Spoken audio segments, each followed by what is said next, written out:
class immediately without wasting any time. If you are new here, let's make sure you subscribe to this channel so you can gain one or two things. We'll be doing a full coverage of stoichiometry. So let's go. So stoichiometry is just a branch of chemistry that deals with majorly calculations, talking about how elements react in a particular reaction, the number of moles you need, the reactants, product, and all that. So in stoichiometry, you must first of all understand mole. So because this mole concept is very, very important. Without the mole concept, you'll be having issues. So there are 4 very important formulas you need to master that will help you in stoichiometry. So the first one here is this. This one is the mole. This first formula here. This one is N is equal to mass over molar mass. You can see the screen very well and can hear me. So N is equal to mass over molar mass. Hold on, please.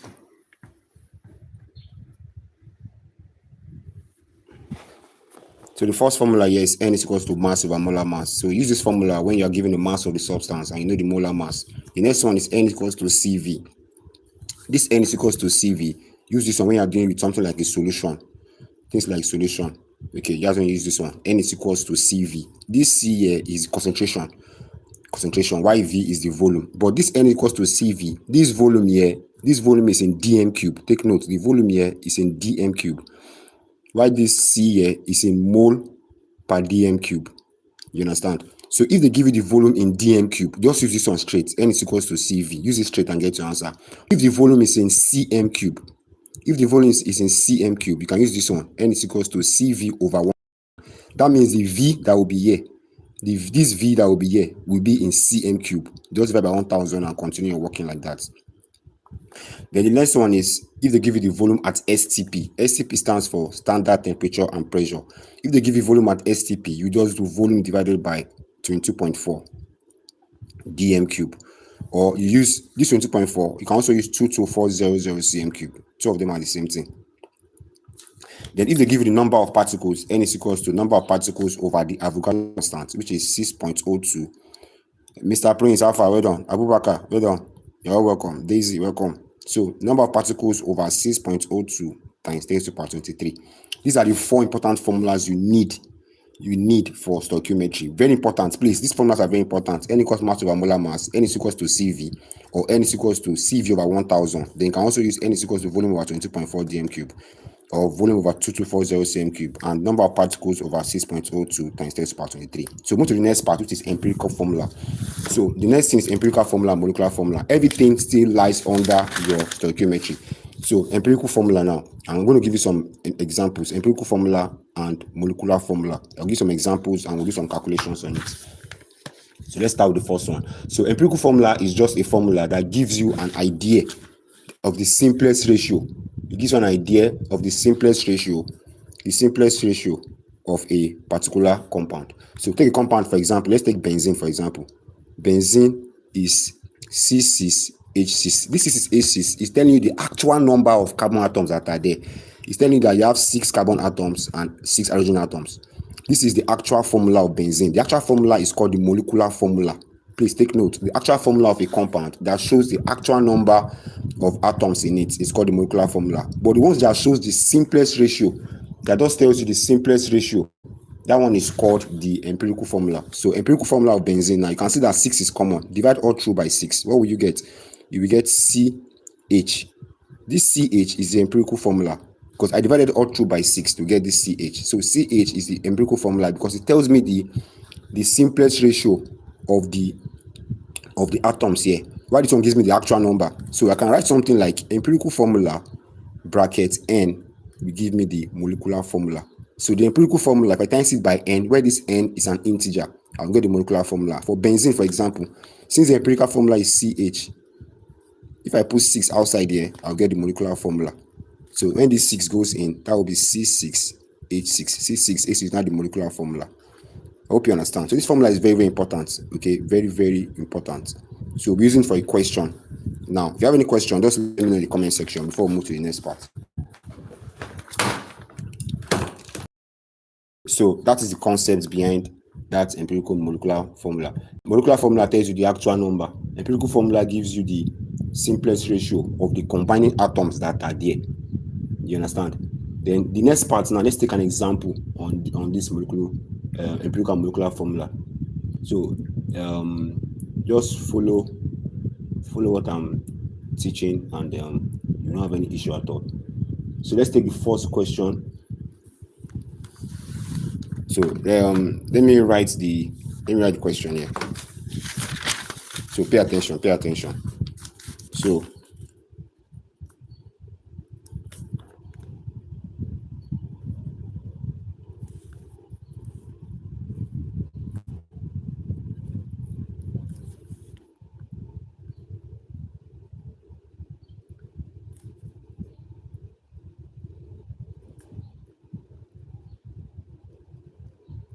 So 1.3 gram potassium, 1.77 gram. After this class, I can assure you that seriously, you don't have any problem with stoichiometry.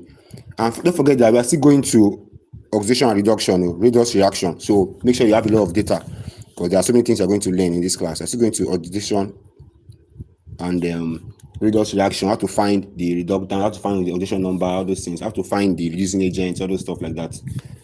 And if there's time, we end up with electrolysis. Calculate the empirical formula. Empirical.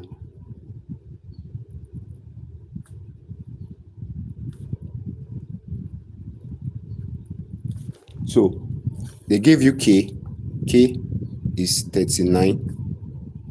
Your Cr, which is chromium, is 52, and your oxygen is 16. So look at the question here. A compound has the following composition: 1.33 gram of potassium, that's what it has. Then K is 39, 1.7 gram of chromium, then 1.90 gram of oxygen. So you have to calculate the empirical formula. So when you're doing the empirical formula, you just arrange all of them like that. So the one they gave you first is K, right? So that means K will be like this. The next one is Cr. Cr will be like this. The next one is O. O will be like this. That's oxygen. The next thing to do at this stage now is to add the masses that they gave you. For K, you have 1.33 gram, or you can even ignore the gram. Let me just ignore the gram for this one. 1.77. Then this one is 1.9. The next step now is to find the moles. The moles in terms of ratio. So that means I'm going to divide all these numbers by their relative atomic masses. Divide all these numbers here by the ROAM. So for potassium, I'm going to divide it by 39. For chromium, I'll divide by 52. Then for oxygen, I'll divide by 16 normally. So let's use calculator to press all these guys. So 1.33 gram over 39. If you press that one, you will get 0.034. Okay, this one too will give you the same thing. If you press this one, 0.034, then this one will give us 0.119. So at this stage now, you have to divide by the smallest one. Divide by the smallest one. And if you check very well, you can see that the smallest number here is this 0.034, which is similar to this one. This is 0.034. So I'm just going to divide by the smallest one, 0.034. Do the same thing here, 0.034. Do the same thing here, 0.034. This one will give us 1 if you divide. This one too will give us 1 if you divide. Then let's just quickly divide 0.119 divided by 0.034. So if you divide this one, you will get 3.5. Now, take note, in exam, this 3.5, don't go and turn it to 4. Don't go and say 3.5 is 4. 3.5 is not 4. When you are doing empirical formula, if you get something like 4.99, very close to 5, you can approximate it. 3.88, you can approximate. Once it's in the middle, like once it's 3.5, don't approximate it to 4. You miss the answer. You understand? Please don't do that. You miss the answer if you approximate it to 4. So what I'm going to do is this 3.5, you turn it to decimal. That is 35/10. You understand? You cannot cut with 5. Turn it to fraction. That's what I'm trying to do. Turn it to fraction. So this one will give us 5. Just go with cut with 5. This will give you 7/2. You understand? 7/2. So that means everything here like this. This one here is 7/2. This one is 2. And this one is 2. Hope you are seeing what I'm doing. If you go and put this one as 4, you miss the answer. So to make it, sorry, this one is 1 rather. This one is 1. 1, 1 or 2. So 1, 1, then 7/2. Then you need to make this one to whole number. How can you make 7/2 to become a whole number? That means you times it by 2. So when 2 cancel 2, this one will be 7. That means multiply all 2 by 2. So 2 times 1, 2. 2 times 1, 2. 7 over 2 times 2, that will give you 7. So that means under K, you will have 2. That will give you K2. Under CR, you will have 2. CR2. Then under O, you will have 7. O7. The formula is now K2, CR2, O7. Assuming you didn't do this step, if you can approximate this one to 4, your answer will be K1 or KC. Then this will now be O4, which does not make sense. Your answer will be like this. And Jamb will put this one in the option. You understand? To confuse you. So when you have 3 over 3.5, don't approximate to 4. Even if you have 1.33, turn it to 4 over 3. Please take notes. I'll give you one example of this one. If you have 0.6 or 0.7 or 0.8, you can approximate it. You can approximate those ones. But once you have 3.5, don't approximate it to. If you have 1.33, don't approximate it. Take note of that. Don't approximate it, otherwise you miss the answer. So let's take another example before we move to the next part. I'll give one example now that have to do with 1.33. So if you have any question, just ask. The next example.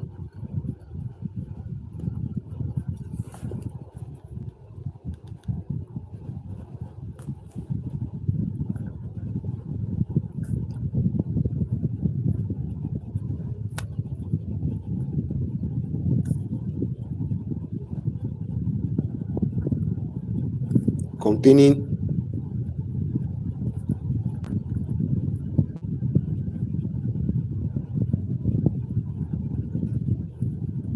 so they gave you Mn as 55 and O is 16. So from this question now you can see that what is the empirical formula of an oxide? What's the empirical formula of an oxide containing 72% manganese? You can see that they don't give the second element, they just said an oxide. So if they say an oxide, that means the other element is oxygen. The other element is oxygen. You understand? So that means this element contains manganese and also contains oxygen. And they give you the whole thing as 72% for manganese, 72% for manganese. That means oxygen will be 100 minus 72. 100 minus 72. So how did I get 7 over 2? 7 over 2 was from this part, 3.5. Convert the 3.5 to fraction. 3.5 is the same thing as 35 over 10 to decimal. Now, if you have 2.5, for example, want to take it to decimal, you put 1 under this point, write 1. Then under any number on your right hand side, write 0. So that means 2.5 is 25 over 10. So that means 3.5 to 35 over 10. Then cut it with 5. 5 in 35, 7. 5 in 10, 2. 7 over 2. So that means this 3.5 here, this 3.5 is 7 over 2. Okay, I hope you understand now. So let's continue. So from this question now, we are doing for manganese. So manganese is 72%. To get oxygen, just do 100 minus 72. If you minus that one, you will get 28. So find the mole ratio. Divide by the RAM that they gave you. This one will be 55. This one will be divided by 16. 72 by 55. If you press that one out, if you press this one will give you 1.31. This one will give you 20 over 16. If you press it, you will get 1.75. Then divide by the smallest one. The smallest one is 1.31. So I'm going to divide by 1.31. 1.31 over 1.31. 1.75 over 1.31. So if you divide here, this one will give you 1.75 divided by 1.31. You will get 1.335. Please, I said it earlier. Once you get 1.33, don't turn it to 1. No, don't go and say 1.33, approximately 1. You miss the answer straight up. 1.33, it means 4 over 3. When you're doing empirical formula, when you're doing empirical formula, if you see 1.33, turn it to 4 over 3.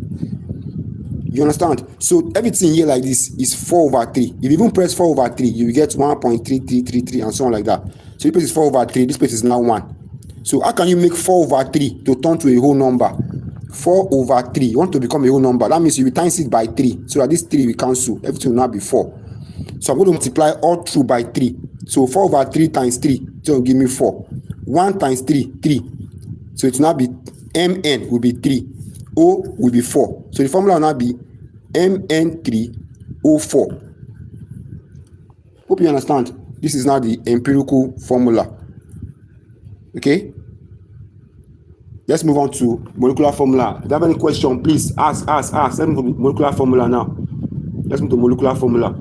Then we'll take some other questions. Any questions? Let's move on if there's no question. Now, for molecular formula, remember this thing for molecular formula. Empirical formula, if you times it by n, you will get the molecular formula. So in molecular formula questions, they always give you something like the molar mass of the compound. They don't give molar mass, they'll give what is called vapor density. Yes, it applies to hydrocarbons too. Taiwo, Ferromi, which part don't you understand? Just specify the part. They'll give vapor density. So vapor density, if you times it by 2, you will get the molecular mass. Okay, so let's take a question. They'll give vapor density or they'll give you the molar mass of the compound. So the first step is, first of all, find the empirical formula. Once you have the empirical formula, there's no shortcut. Sarah, there's no shortcut. This is, if they give you this type of question, there's no shortcut. You just have to work it out. You understand? There's no shortcut. So empirical formula just have to be, because I'm teaching you, that's why. If I do it myself, I'm kind of fast with it. So empirical formula is times it by n, then you get molecular formula. So let's look at this question together. Then we'll move on to the next part, which will be oxidation numbers. Please pay attention, and please be asking questions. If you don't understand anything, make sure you ask question. So let's look at this question real quick. The question is, calculate the molecular formula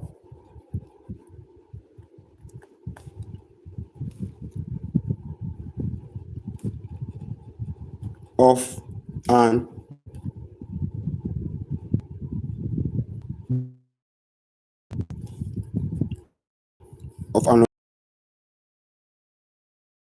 like the like, please subscribe if you are new here, please subscribe.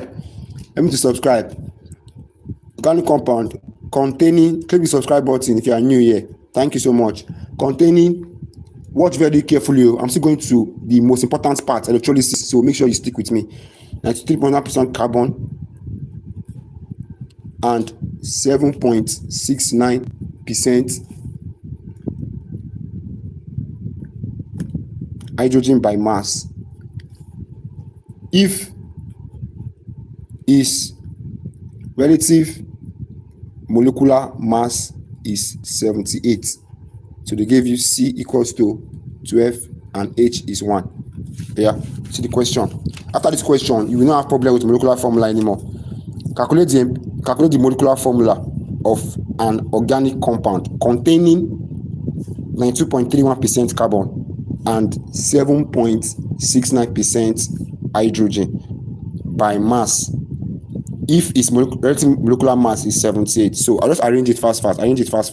So you have your C and you have your H. Under this C, percentage they give you is 92.31. Write it here, 92.31. Under your H, what did they give you? They gave you 7.69. Write that one here, 7.69. You understand? Then divide by their RAM. Carbon is 12, H is 1. So I'm dividing this one by 12 like this. Or divide this one by 1. So 92.31.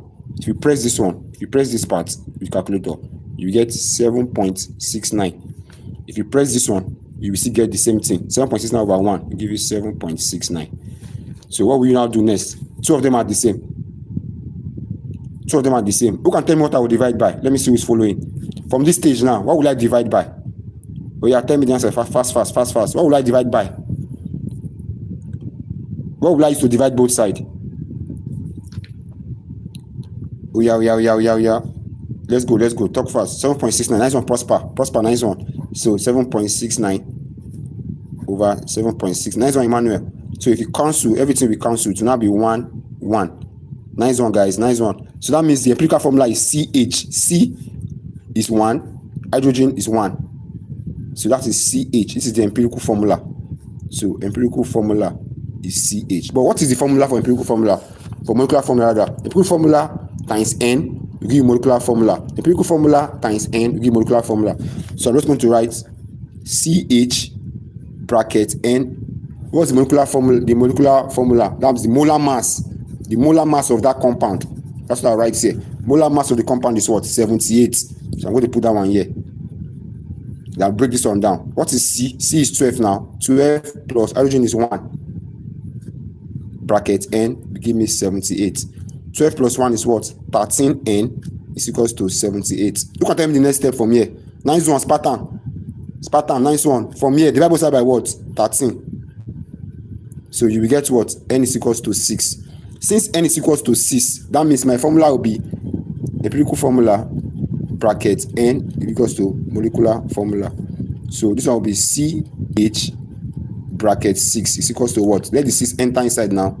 If the 6 enter inside, that will be C6H6. This is the molecular formula.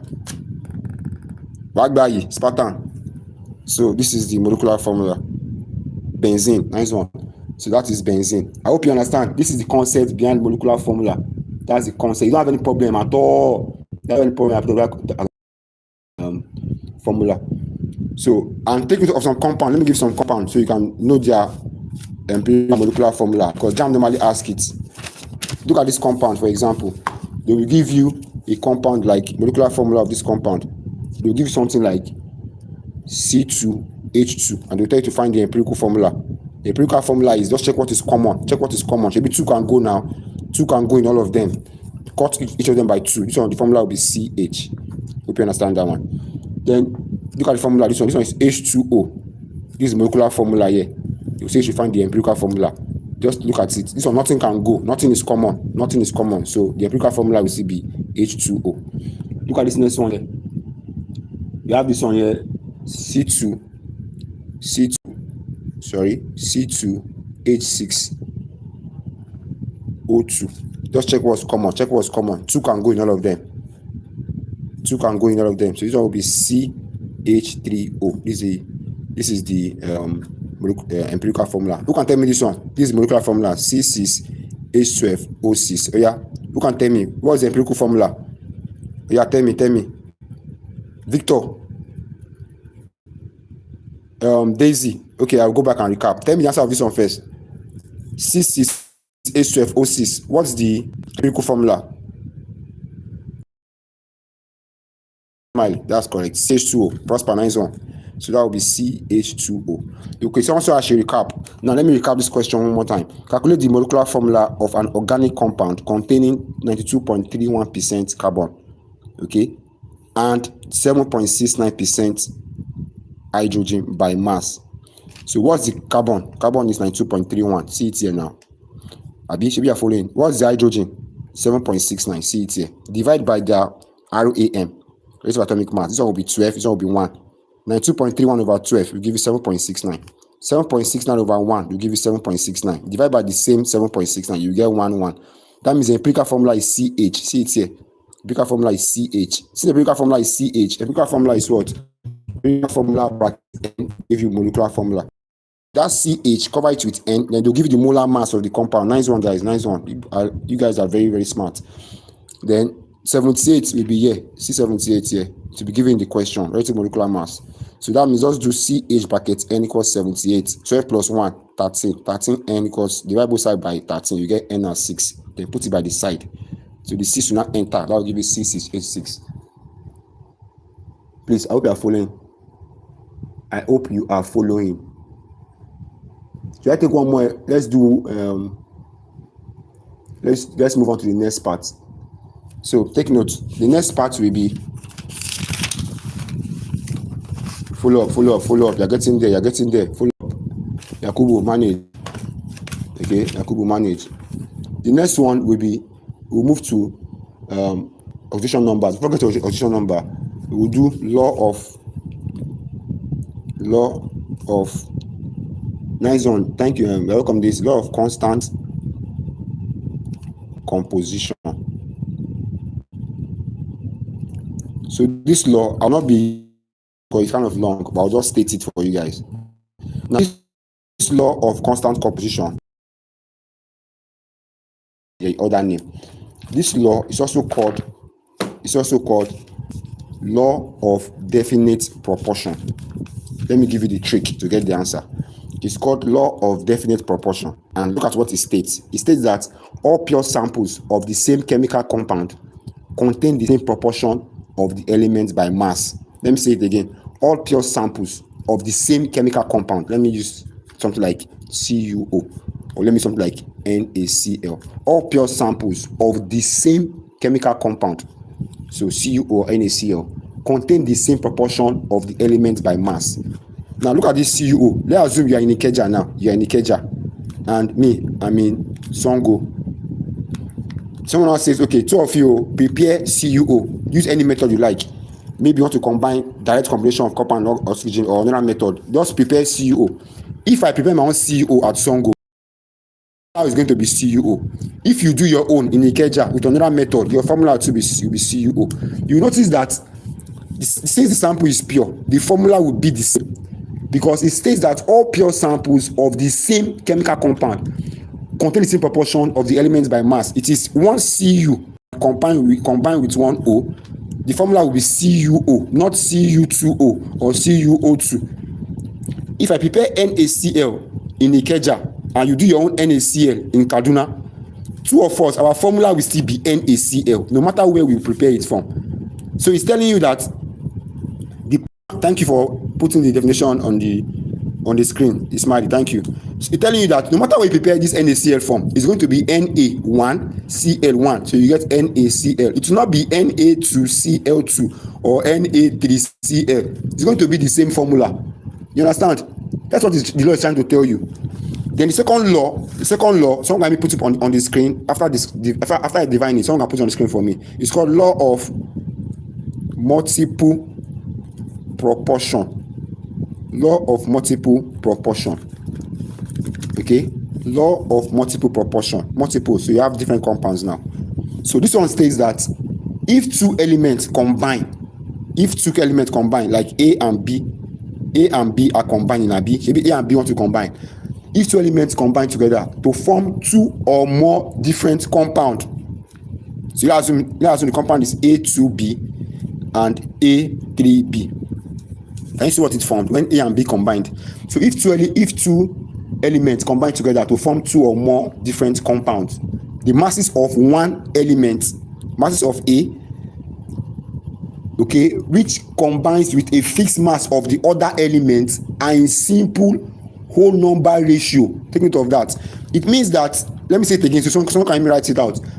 If two elements combine together to form two or more elements, if two elements combine together to form two or more different compounds, the masses of one of the elements, which separately combine with a fixed mass of the other elements, are in simple whole number ratio. That means this part will be constant. This part will be constant. You now look at this one, not concerning on this one, no. You now look at the first element. You can see that they're in simple ratio, 2 to 3. That's their ratio. Look at this compound, for example, CuO and Cu2O. You see that this back is constant, OO. It is the same. Then look at the front. The front is 1:2. As in Cu, you can see that this Cu is in simple whole number ratio. Another example is if I write CuO like this, and I write Cu2O. Look at Cu. Thank you, Emmanuel. God bless you. Thank you, Emmanuel. If you look at CuO, what is CuO? CuO is only one atom of copper now, and copper is what? 64, Abi. So the combination here, oxygen is 1, copper is 1. That will be 64 ratio. Oxygen is what? 16. Abi. Then if you look at copper here, copper is 2 of it are here. So that will be 64 times 2. This one will be 128. Then oxygen is still 16. You can see that this back is the same. This part is the same. This back part is the same. So if you divide all through by 16 here, 16 is 16, 1. 16 is 64. That will give you 4:1. Then divide all through by 16 here. 16 is 16, 1. 16 is 128. That will give you 8. So this place is the same. Nothing concerning you and this place is the same. Look at the front part. The front part is 4:8, which is what? 1:2. You can see that it is a simple ratio. It's not a big ratio like maybe 100 to 3. It's a simple ratio. 3:2, 1:2. That's what this law is trying to say. That the mass of this copper that will react with a fixed mass of O, oxygen, will be in simple whole number ratio. Okay? So I'm going to take one example. Then we'll move to oxidation number. So look at this example here. Just give me time to write it out. Okay, I should recap. Okay, what the law is saying, what this law is saying is that if you look at CuO and Cu2O, maybe this place is OO, this place is constant now, they are the same. Nothing concerns you on this place, they are the same, OO. Then look at the front. Look at the front. Cu is 1 here and Cu is 2. That means the ratio here is 1 to 2. Are you getting it? The ratio is 1 to 2. If you have two elements, A and B, and they combine, maybe they form A2B, and this one form A1B. Since this B is the same, this BB is still the same B, forget about the BB. Look at the front. Look at the front. They will be in simple whole number ratio, like 2 to 1, 1 to 2, 3 to simple ratio. That's what they will be in. So that's what the law is trying to tell you, that the masses of one element that combines with a fixed mass of the other element, it will be in simple whole number ratio. Don't worry, let me give you an example. If I give you an example, you understand it. Please let me to like the live and let me to subscribe. Like the live, please, and let me to subscribe. Let's look at this. Let's look at this example. A metal M forms two oxides. So the question is,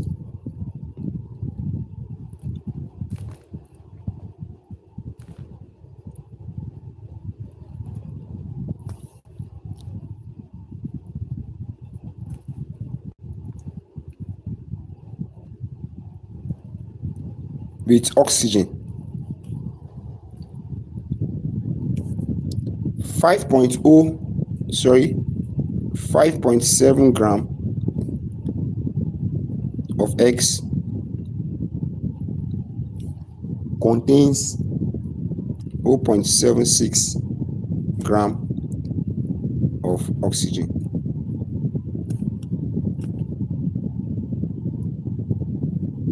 While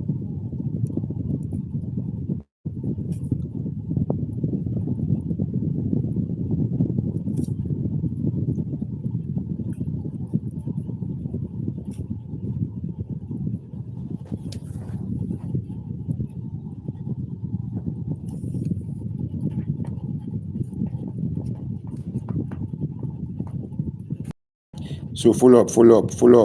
You're almost there.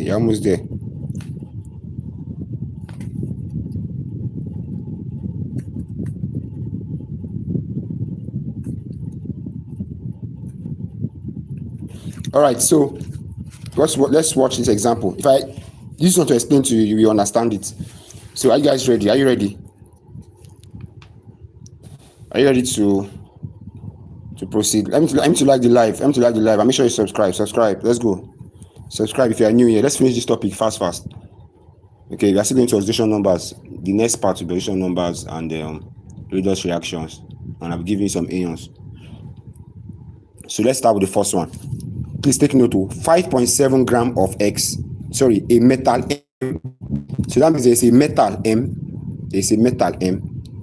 It forms two oxides. The metal forms oxides. The first oxide is X, second one is Y. So it's combined with oxygen. That means this one is MO, and this one too is MO. Then there will be some numbers at the down here. We don't know the numbers yet. So a metal M forms two oxides.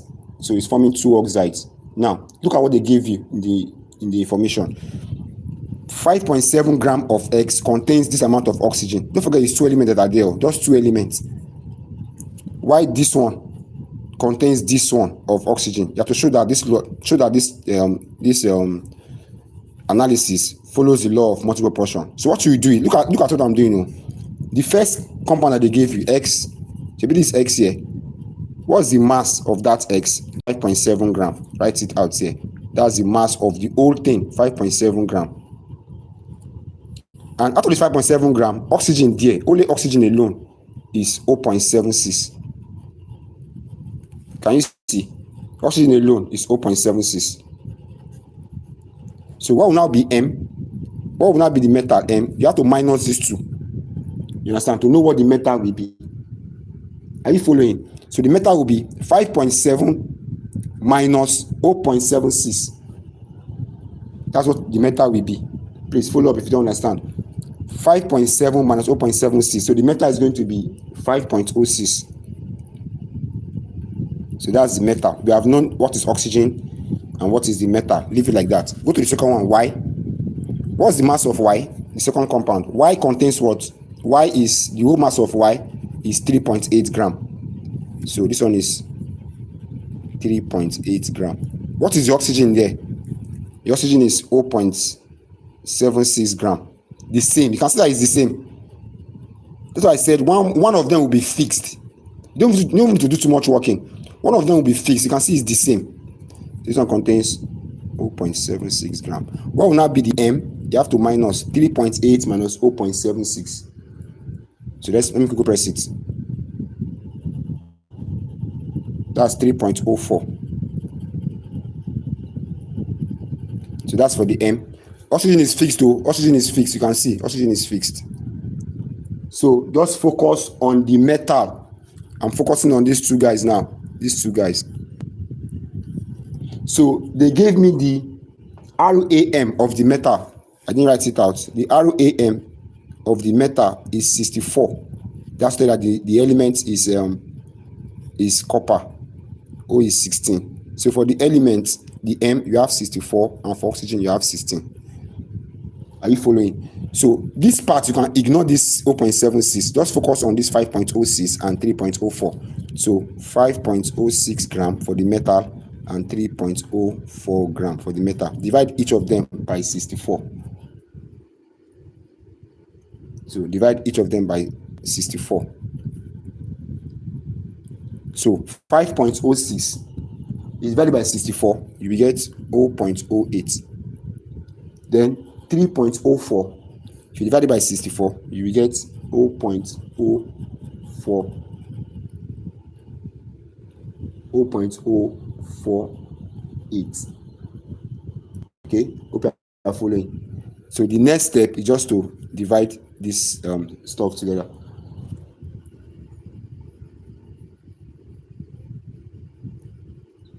So these two guys now, let's look at the ratio. Did I make any mistake? Oh, sorry.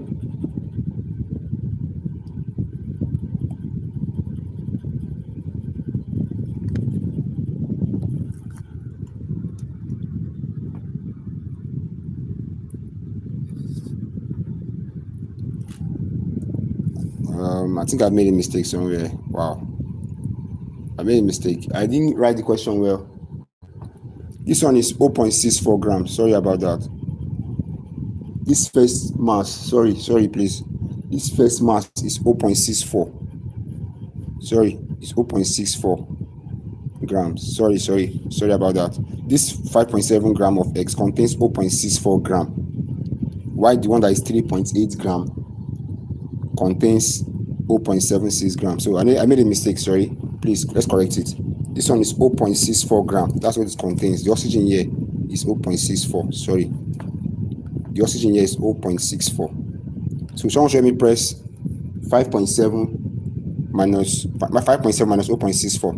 Yeah, press it for me. 5.7 minus 0.64. 5.7 minus 0.64. I think that should be 5.06. Okay, it's a mistake I made. Sorry. So I think we are still on the right track. So 5.06 gram, 64. Then this one, 64. So we have 0.08 and okay, thank you guys. So 0.08 and 0.04. Now you now divide. So let's divide. So if you divide by the smallest one, so you're going to divide each side by 0.048. Okay, so that will be 0.08 over 0.048. 0.048 over 0.048. So someone should press 0.08 over 0.048. Someone should press 0.08 over 0.048. So let's move to oxidation number after this one. Oxidation number, real quick. 1.67, which is approximately 2. So this is like 2 to 1. So the ratio is 2. We are looking for the simple O number ratio. That's what we are solving for. The ratio, yes, 1.7, which is 2. You can approximate that one to 2. Yes, thank you. So that will be 2 to 1. So you can see that the masses of M in the first compound This one can be M2O, while the second one will be MO, as in M1O, M1O or M2O. So the ratio between the two of them will be 2 to 1. Like in the M in the first one is 2 to 1. So this compound actually is Cu2O and CuO. If you look at the Cu2O and CuO, the ratio of copper to the other one is 2 to 1. This oxygen is constant. Forget about the oxygen. Look at the Cu2 and Cu. The ratio is 2 to 1. 2 to 1. You understand? So that tells you that it obeys the law of multiple proportion. Okay, all right, let's move on to the next part, which is oxidation numbers. Please, this part is very, very important. Oxidation numbers. Now, when you are doing oxidation numbers, you must be able to know some ions. There are some ions that should be in your head that you should know. Now, example of such ions is, let me give you an example. You should know, when I write K plus like this, you should know what it means. K plus means potassium ion. Na plus like this, it means sodium ion. Ca2 plus is calcium ion. So if any element is in group 1, elements in group 1 elements, like for example, the oxidation number is plus 1.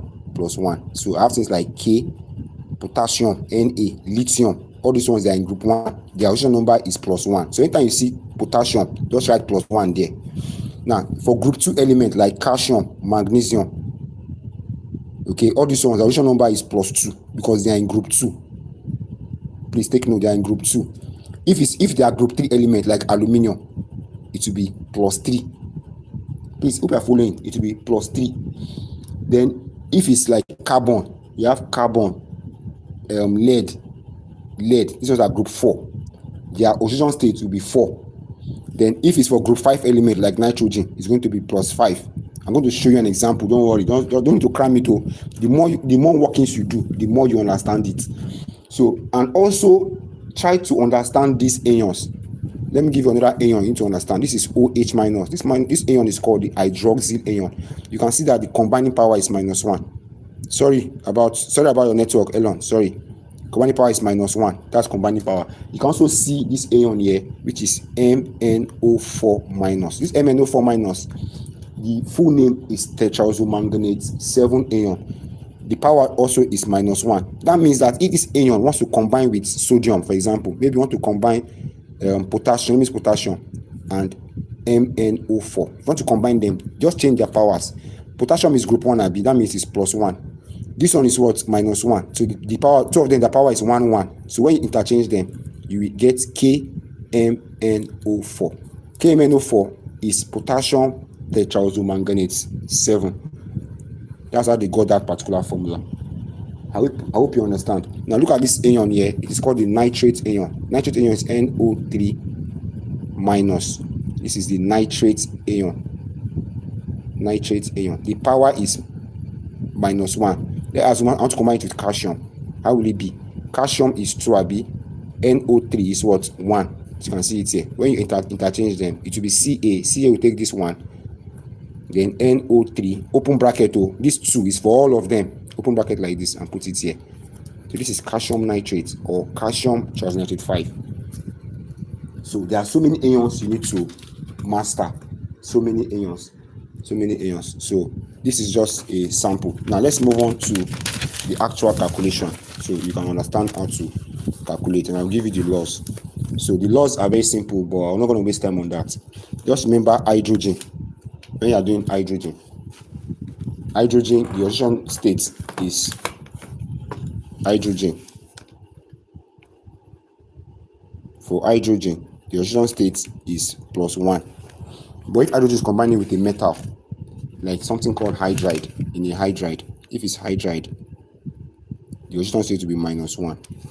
That's for something like NaH. NaH is sodium hydride. Hydrogen here is -1, while sodium is +1. That's the only exception. Then for oxygen is always -2. You understand? For Jamb level, it's always -2. So let's look at some examples. The question is, calculate the oxidation number. Calculate the oxidation number of of chlorine in CaClO3 bracket 2. Okay, so this is the question here. I'm going to do more examples. So this is the first one. You have to find the Gaussian number of chlorine in this compound. Now, take note of something. There's something called a charged ion and something called an uncharged ion. Sorry, uncharged compound. Take for example, NaCl like this. The Gaussian number, total Gaussian number is 0 because there's no charge here. I didn't put plus or minus here. There's nothing here, so total charge is 0. But if I write NO3 and I put minus here, total charge of these guys, total charge is minus 1. That means that if I'm doing my calculation, I will equate to minus 1. If I have something like SO4 2 minus, which is the sulfate ion, total Gaussian number will be minus 2. I will do all this calculation here, all these guys, calculate it and equate it to minus 2. Hope you understand. Hope you are getting it. So I'll do all the calculation, equate to minus 2. But if nothing is there, like something like H2SO4, you can see that there's nothing here, there's no charge here. All the charge, I'll do my calculation and I'll equate it to 0. You understand? Plus you go to total charge. So total charge here now, there's nothing here now. There's nothing at this place. So I'm going to equate to 0. So the first thing, let these two enter this bracket. Let these two expand. So that will be CA. CA is outside the bracket too. Then this will now be CL. These two will enter. That will be CL2. Then O 3 times 2. That will give you 6. Then everything will be equals to 0. Now I'm looking for calcium, maybe. Since I'm looking for calcium, let it be X. Sorry, I say calcium. Chlorine. Since I'm looking for chlorine, let it be X. Let this one be X. So calcium is group 2 now. That's always plus 2. So that will be plus 2, or you just write 2, then plus. This one is X, so this one is X. So 2X. Abi now. Plus. Oxygen is what? Minus 2. I told you. Minus 2 bracket, but there is 6 here. Everything should be equal to 0. So this one will be 2 plus 2x. 2 times 6 minus 12 is equals to 0. Yeah, arrange it very well. Correct like terms. This one will come here. That will be 12 minus 2. This one will be 10. This one will be 2x. Who can tell me the next step from here? Who can tell me the next step? Who can tell me the next step? Nice one. So the next step will be divide both sides by 2, Abi. 10 over 2. So that's 5. Please don't write ordinary 5. We write plus 5. Sometimes Jamb will put 5 in the option and they'll put plus 5 to confuse you. If you can't choose 5, you miss it too. Put plus 5 in the answer. So put plus. Divide both sides by coefficient. Nice one. So that's plus 5. Hope you understand that one. Let's try one more. The next one is find the oxidation number of chromium.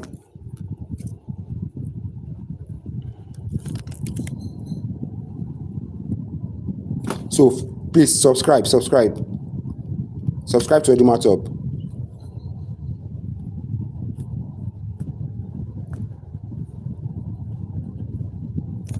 So the next question is find the oxidation number of chromium in Cr2O7 2 minus.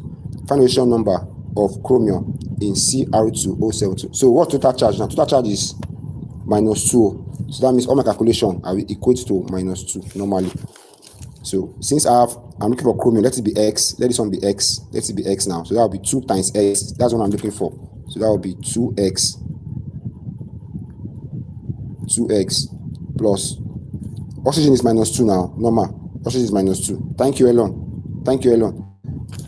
Oxygen is minus 2. That will be 7 open brackets minus 2 is equals to minus 2. So 2X times this one minus 14 is equals to minus 2. 2x equals to minus 2 plus 14. This one minus 2 plus 14. 14 minus 2 is what? 12. Who can tell me the next step? Who can tell me the next step? Nice one, Farouk. So nice one, Spartan. Nice one, Aojobi. So x is what? 12 over 2. That's plus 6.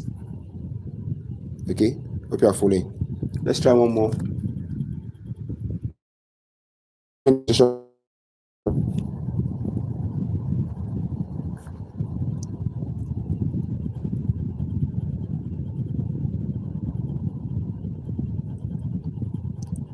I multiplied it. I multiplied oxygen. Oxygen is minus 2. I multiplied it. See here. C7. C7 here. 7 times minus 2. I multiplied it. Check the working. I did it. I multiplied it. The answer is 6. So find the oxidation number ON of sulfur in SO4 2 minus. So let's check. Check this one very well. I'm looking for sulfur. Let sulfur be X. That will be X plus. The oxygen is 2 now, minus 2 rather. That will be 4 into minus 2. Everything should be equal to what? Minus 2. This will be X minus 8 is equals to minus 2. X equals to minus 2 plus 8. X is equals to plus 6. So this is the original number of sulfur here is plus 6. Hope you understand. Any question? Any question? Are you following? The number of sulfur there is minus 6.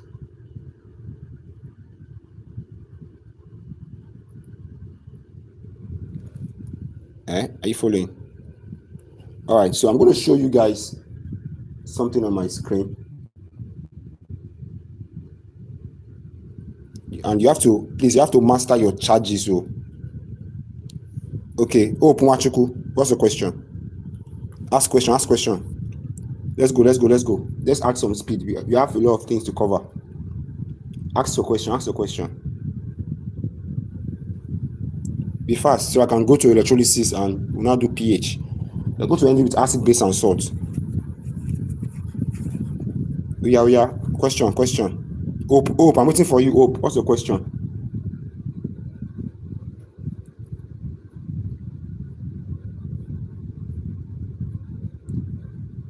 Hello, Hope. What's your question, Hope?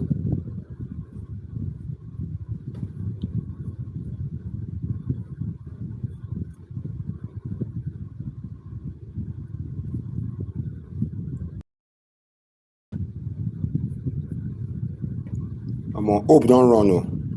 Let's move to the next part, which is types of reaction.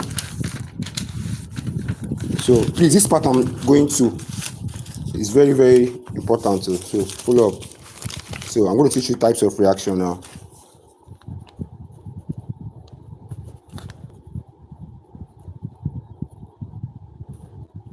Okay, so types of reaction now. So please follow up. This part is very important. So you know, there are different kinds of reaction, and there are different kinds of state designations. For example, you have L is for liquid, G is for gas, S is for solid, and AQ is aqueous. Let me explain them to you. L is liquid. That means that the liquid is in pure form. That's liquid. If it's in a gaseous form, you write G. If it's solid, you write S. And if it's aqueous, you write AQ. Aqueous means that substance has dissolved in water. If, for example, you have ordinary water like this, ordinary water, you now put NaCl inside this water, the formula will not be NaCl solid. It will be solid before you put it, but after putting inside the water, the formula will change to NaCl aqueous. Aqueous because it is in a hydrated medium. It's in water. That's why you write the formula like this. So the first type of reaction we'll be looking at, is a kind of reaction that is called combination reaction. So combination reaction. So this type of reaction, we're looking at what is called direct combination. So that means you just take two elements and combine them together. A plus B give you C. An example is nitrogen plus hydrogen give you NH3. This is what is called the Haber process, ammonia. So you just balance it and put 2 here, then put 3 here. So it's balanced like this. You can see that I just combine the two of them. N plus, like I just take Na for example, and I take Cl2. I combine them and I get 2NaCl like this. Just direct combination. That's what this process is called. So it's also called synthesis reaction. That means put them together, just combine them together. You understand? So this involves this kind of reaction. It involves the combination of a single combination of two elements to form a single product. So that's an example. So for this reaction to go forward, or to proceed, the reaction must be exothermic. That's the driving force. It will have a negative delta H. So the driving force for this reaction now, the driving force means the thing that will make it to occur or to. Oh, sorry. Thank you for the correction. Nothing will be here. Yes, that's the catalyst. Nice one, Ismail. Nice one. Igbonayon, thank you. So nothing will be on this side. Thank you. So the driving force, thank you for the correction. The driving force for the reaction is large, take note of large heat of reaction, large negative heat of reaction. That means this reaction is exothermic if you want to put it forward. Okay, let's move on to the next one. The next type of reaction we'll be moving to is what's called decomposition. Decomposition reaction. What's decomposition? Breaking down now. So this one needs to be opposite of this one. So A we combine, or A we break down to give B plus C. So there will be something like heat is involved. So you can see A is breaking down. This is A is breaking down, so it's a decomposition reaction. A breaks down to give B plus C. So because A is breaking down to give B plus C, this reaction will be endothermic. So this reaction is endothermic. So that means the driving force for this reaction is that it should take in heat. Okay, it should have delta H as positive. Delta H should be positive. It should have a large positive heat of formation. You understand? So that's that. Any question? An example is something like calcium carbonate, CaCO3. When it breaks down, it will give you CaO plus CO2. This, you see one sign here, that sign means heat is involved. So because heat is involved, it is breaking down. So you get calcium oxide plus CO2. That's CaCO3. This is a breakdown. You can see it's breaking down. The next type of reaction we'll be looking at is what is called single replacement reaction. So in this one, it is called single replacement. So subscribe if you are new here. I will teach you that one. We're getting there. Farouk, we're getting there.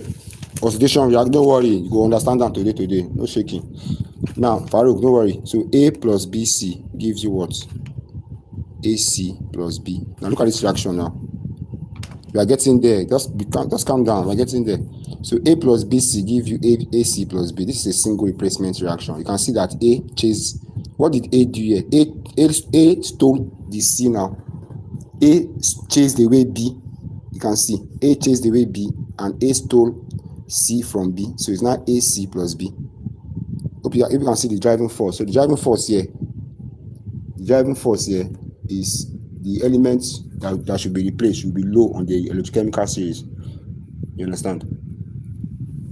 So what's going on here is that the driving force is that A should be high on the electrochemical series or your activity series. So your activity series, you have K, NaCa, Mg, Zn, and sorry, Al, Zn, and so on like that. Hydrogen is still down here. Then copper is down here. Copper, mercury, silver, gold, and so on like that. So for this reaction to take place, that element that is replacing the other one should be high on the activity series. So an example is something like this. See, if I put Zn plus CuSO4, this one is aqueous. See what's going to happen now. You can see Zn. See Zn here now. See zinc here. It's above copper. So that means zinc can replace copper. Zinc can chase copper away. So zinc will now chase this copper away. Zinc will now steal the SO4. So that will give you ZnSO4. So since copper has been chased, does not have anything to combine with. Copper will now be alone. Plus Cu. I hope you understand. You can see what happens. So copper will be in solid form here, but this one will be in aqueous form. I hope you understand the pattern. I hope you understand what happened. So the relationship between these two elements, they should be far in the electrochemical series. Two of them should be far. Okay, so let's move on to the next part. Then you have double decomposition reaction.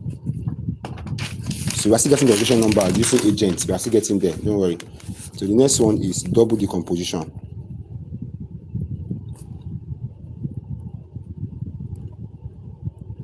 So double decomposition is also called double replacement. And it's also called metathesis. So all these reactions, they mean the same thing. These three names is a single name. Yes, it's in aqueous form. It's in aqueous form somewhere. So these are the three names for the same reaction. So look at what the reaction is like. It's like they are swapping places. AB plus CD. AB plus CD gives you AD plus CB. You can see they swapped. AB changed to AD. They swap places.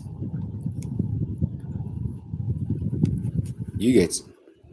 So because they swap places, that means they are switching. AB plus CD give you AD plus CB. Now let's look at an example. Now I'll tell you the driving force for this kind of reaction. An example is neutralization reaction. You have HCl plus HCl plus NaOH. What will it give you? To give you NaCl, salt and water now.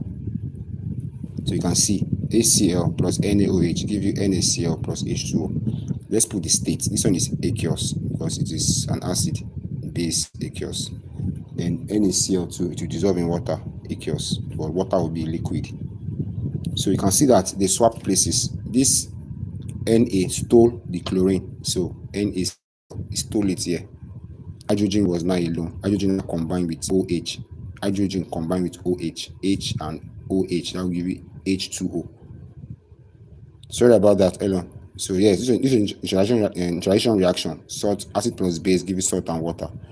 So this reaction is a double decomposition reaction because they are swapping places. You can see. So the driving, what we call this reaction to take place, there are three things you must take note. For this reaction to take place, there must be formation of water. It's either water is formed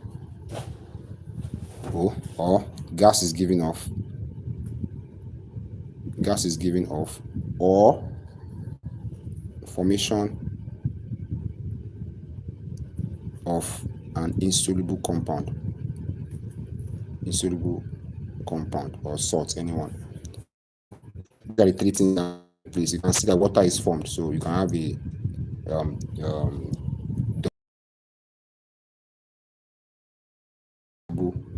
compound or cause is still the same thing.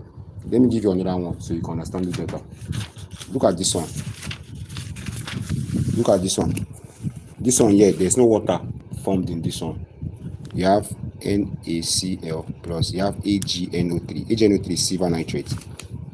By the time they swap, let's swap it now. Ag, we go and take Cl now.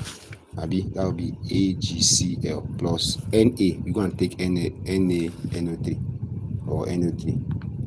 So this AgCl is a solid. Please take note, HCl is a solid. It does not dissolve in water. There's no gas given off in the reaction. In this case, no gas. It's water that is formed. This is one we used, water that is formed. This is what I'm doing right now, formation of an insoluble compound.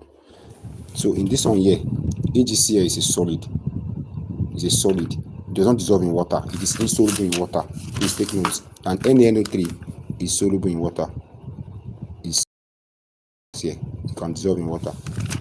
AgNO3 can dissolve in water. I'll tell you why everything can dissolve. I'll tell you why and which ones cannot dissolve. So keep that in mind. So this is the precipitation reaction. So at first, these two guys will mix together. Then once you just shake the container, once you put these two inside the test tube, once you shake it a bit, you see white precipitate. This AgCl is a white PPT. Why is it a white PPT? Because it cannot dissolve. Just like when you put chalk in water now. Put chalk inside water.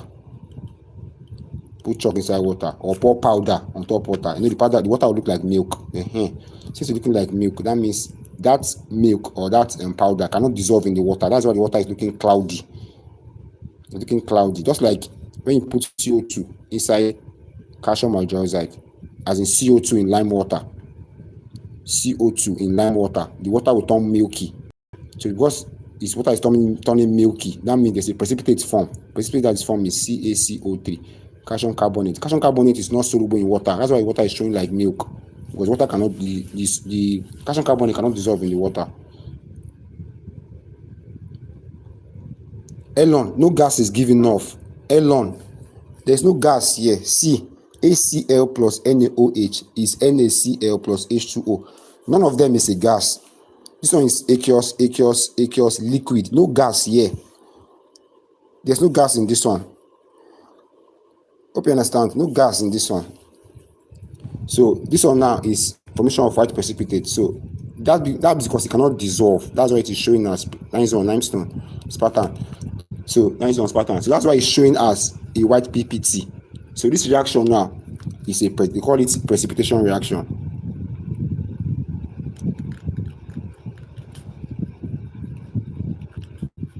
So I hope you understand. Please let me to like the live, and let me to share this to your friends.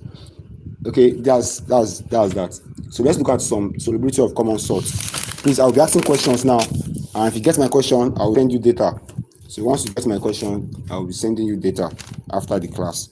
So solubility of common salts, solubilities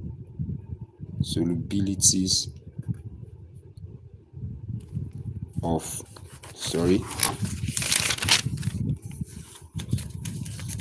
So solubility of common salts. I'll be giving you a trick to know salts that are soluble.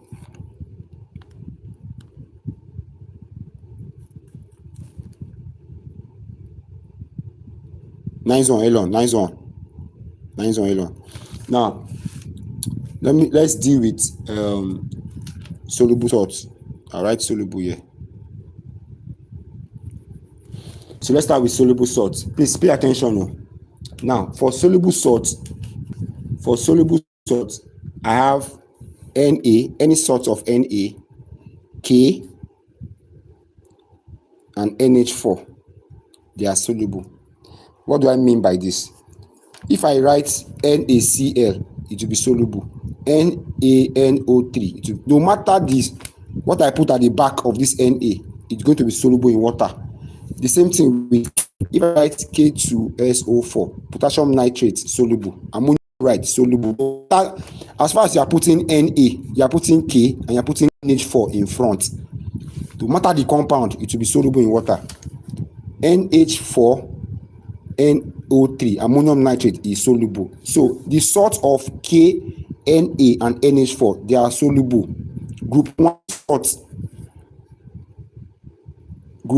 salts are soluble. That's what I'm trying to say.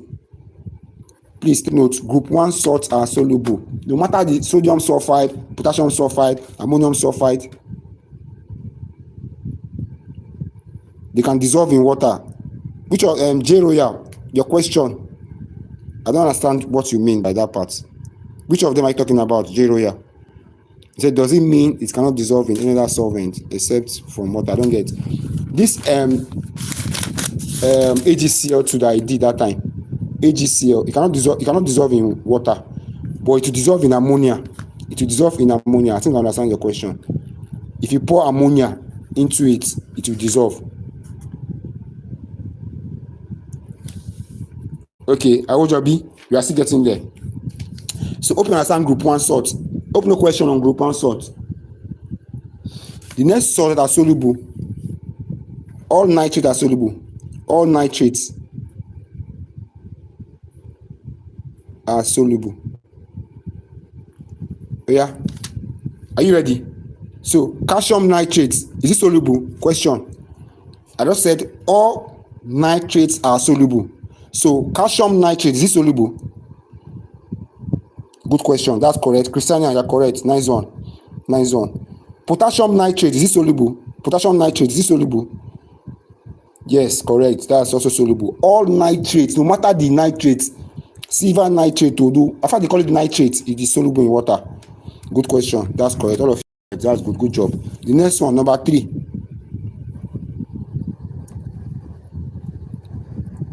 All triazofluorate 5 salts are soluble. As in any salt that has ClO3, they are all soluble. So I can say potassium chlorate. I can say sodium chlorate. All of them are soluble. Potassium chlorate, soluble. Sodium chlorate, soluble. Calcium chlorate, soluble. No matter the chlorate, it is soluble. Any wala, no wala there be. All of them are soluble. Calcium chlorate, potassium chlorate, lead chlorate, no matter the chlorate, it is soluble. Are you okay with that one? Okay, nice one. Yeah, okay. All right, the next one. Chlorides. The next one, chlorides. All chlorides are soluble. I'll give you an exception. All chlorides are soluble except one. I told you except one. You have silver chloride. It's not soluble. That is AgCl. It's not soluble. Hope you understand that one. The next one is lead chloride. Lead 2 chloride. That's PbCl2. It's not soluble. Copper 1 chloride, CuCl, is not soluble. Copper 1. So if I call any chloride that is not among these guys, next one is mercury chloride, mercury 1 chloride, Hg2 1 chloride. It's not soluble. Any of these 4 guys is not soluble. Yeah, let me call them now. Silver chloride, insoluble. Lead chloride, insoluble. Yeah, let me ask a question. Calcium chloride, is it soluble? Calcium chloride, is it soluble? Calcium chloride, is it soluble? Calcium chloride, is it okay? That who said no? No, it's soluble. As far as it's not here, these are the insoluble chlorides. Calcium chloride is soluble now. See the ones that are insoluble here. Just these 4 that are insoluble. Any other one I call is soluble. Any other one that I call is soluble. Okay. Ammonium chloride, is it soluble? Ammonium chloride, NH4Cl, is it soluble? Ammonium chloride, is it soluble? All right, correct, because that's correct. Good job, guys. Nice one. That is because I will say it here. All the salt one, whether I say ammonium chloride, ammonium sulfate, no matter whatever I call, it will be soluble. NaK and NH4, they are all soluble. Okay, that's about chloride. Let's go to the next one. The next one will be carbonates. All carbonates are insoluble except K, Na, NH4 plus. Watch you. All the sorry about my writing, I'm rushing, that's why. All carbonates, anyone that has CO3, it is insoluble except if it's K, Na or NH4 that it will be soluble. Don't mix it up. All carbonates are insoluble except if it's any of these guys. So for example, KCO3, K2CO3, Na2CO3 and NH4 bracket 2 CO3. These ones are soluble. They are soluble. I even told you here, anything KNA, they are all soluble. So don't bother yourself about this one. So all carbonates are insoluble except this one. So let me ask a question. Calcium carbonate, is it soluble? This salt, is it soluble? Yeah, is it soluble? Calcium carbonate, is it soluble?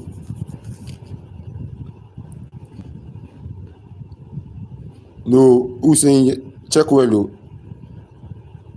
Check well. Calcium carbonate. So people are saying yes, some people are saying no. Yakubu manage. You're almost there, Yakubu. It is not soluble. Thank you. People that said no, they got it. People that said no, they got it. People that said yes, they miss it. Calcium carbonate is not soluble. See the ones that are soluble. Only these 3 are soluble. Only these carbonates are soluble. Any other one is not soluble. Are you following? Any other one is not soluble. Yeah, let me ask another one. Barium sulfate. Barium carbonate. Is it soluble? This one, is it soluble?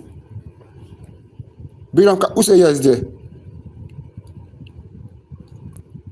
Thank you. Insoluble. Nice one. That means you are following.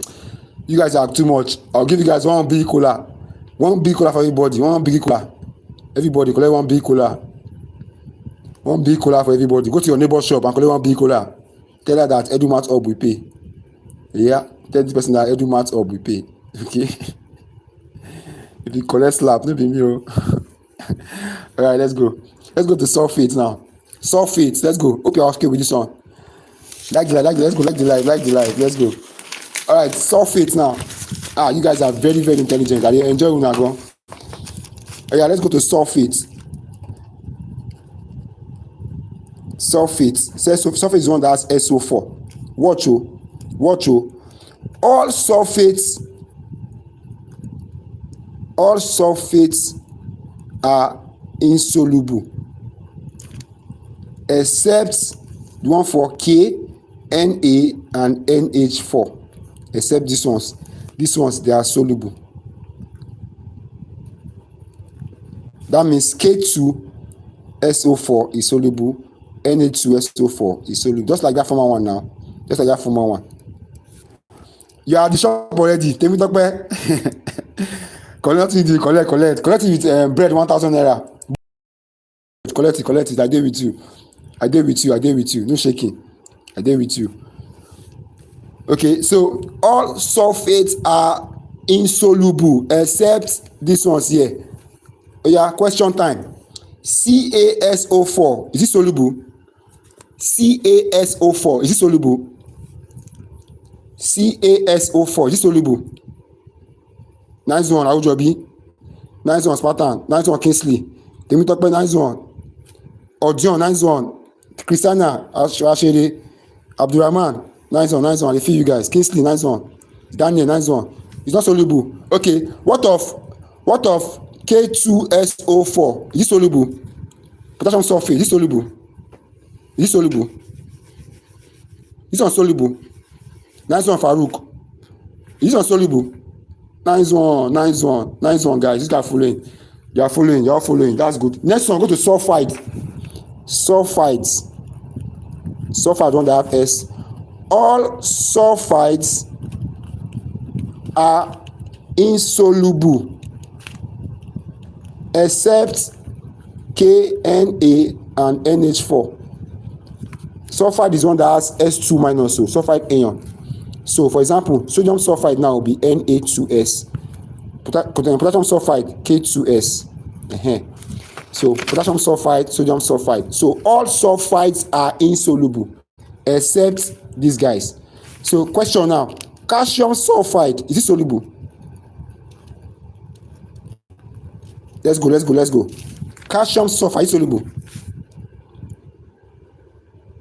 Insoluble. Nice one. Ammonium sulfide, is it soluble? Ammonium sulfide, is it soluble? Nice one. Yes, all correct. Then the next one, which is the last two, we have phosphates.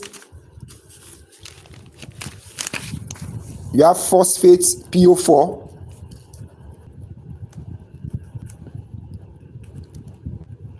This one they have OH. Okay, all phosphates are insoluble except these guys here. Network issue here too. So all phosphates are insoluble except these guys. So if I say potassium phosphate, it will be soluble. Phosphate, it will network. Potassium hydroxide, it will be soluble. Sodium hydroxide, it will be soluble. But if I call any other hydroxide, like calcium hydroxide, insoluble. Calcium phosphate, insoluble. Hope you understand. So that's that. So let's move to oxidation and reduction. Oxidation and reduction.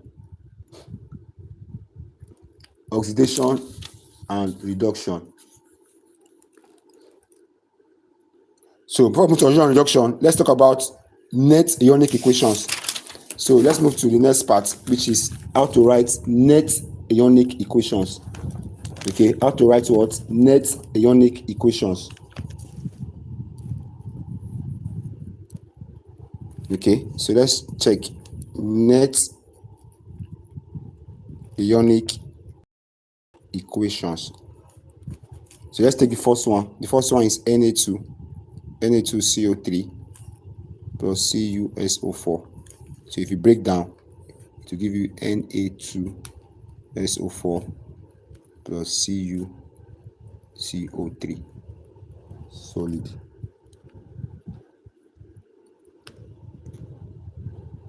Okay, yeah, this one is, they gave it the state as aqueous. This one is aqueous. Yeah, watch how the listening is. So watch how it is, so you can understand. This one is very simple, very simple. And Jamb used to ask it plenty. They used to ask it plenty times. So look at what you do. Before I start this question, let me give you an example.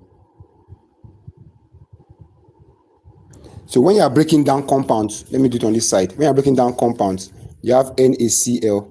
By the time it breaks down, it will give you Na plus Cl minus. That means you are just separating the elements. You are doing what is called dissociation.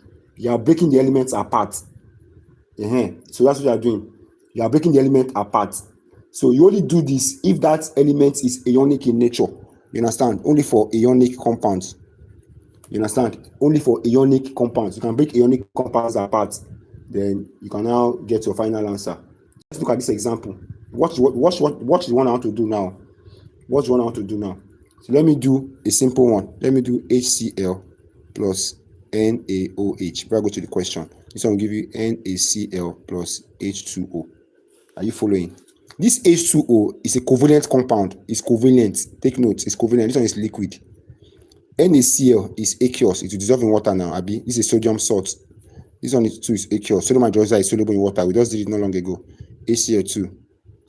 So if they say you should write the net ionic equation, they say you should write the ionic equation. See how to do it. It's very simple.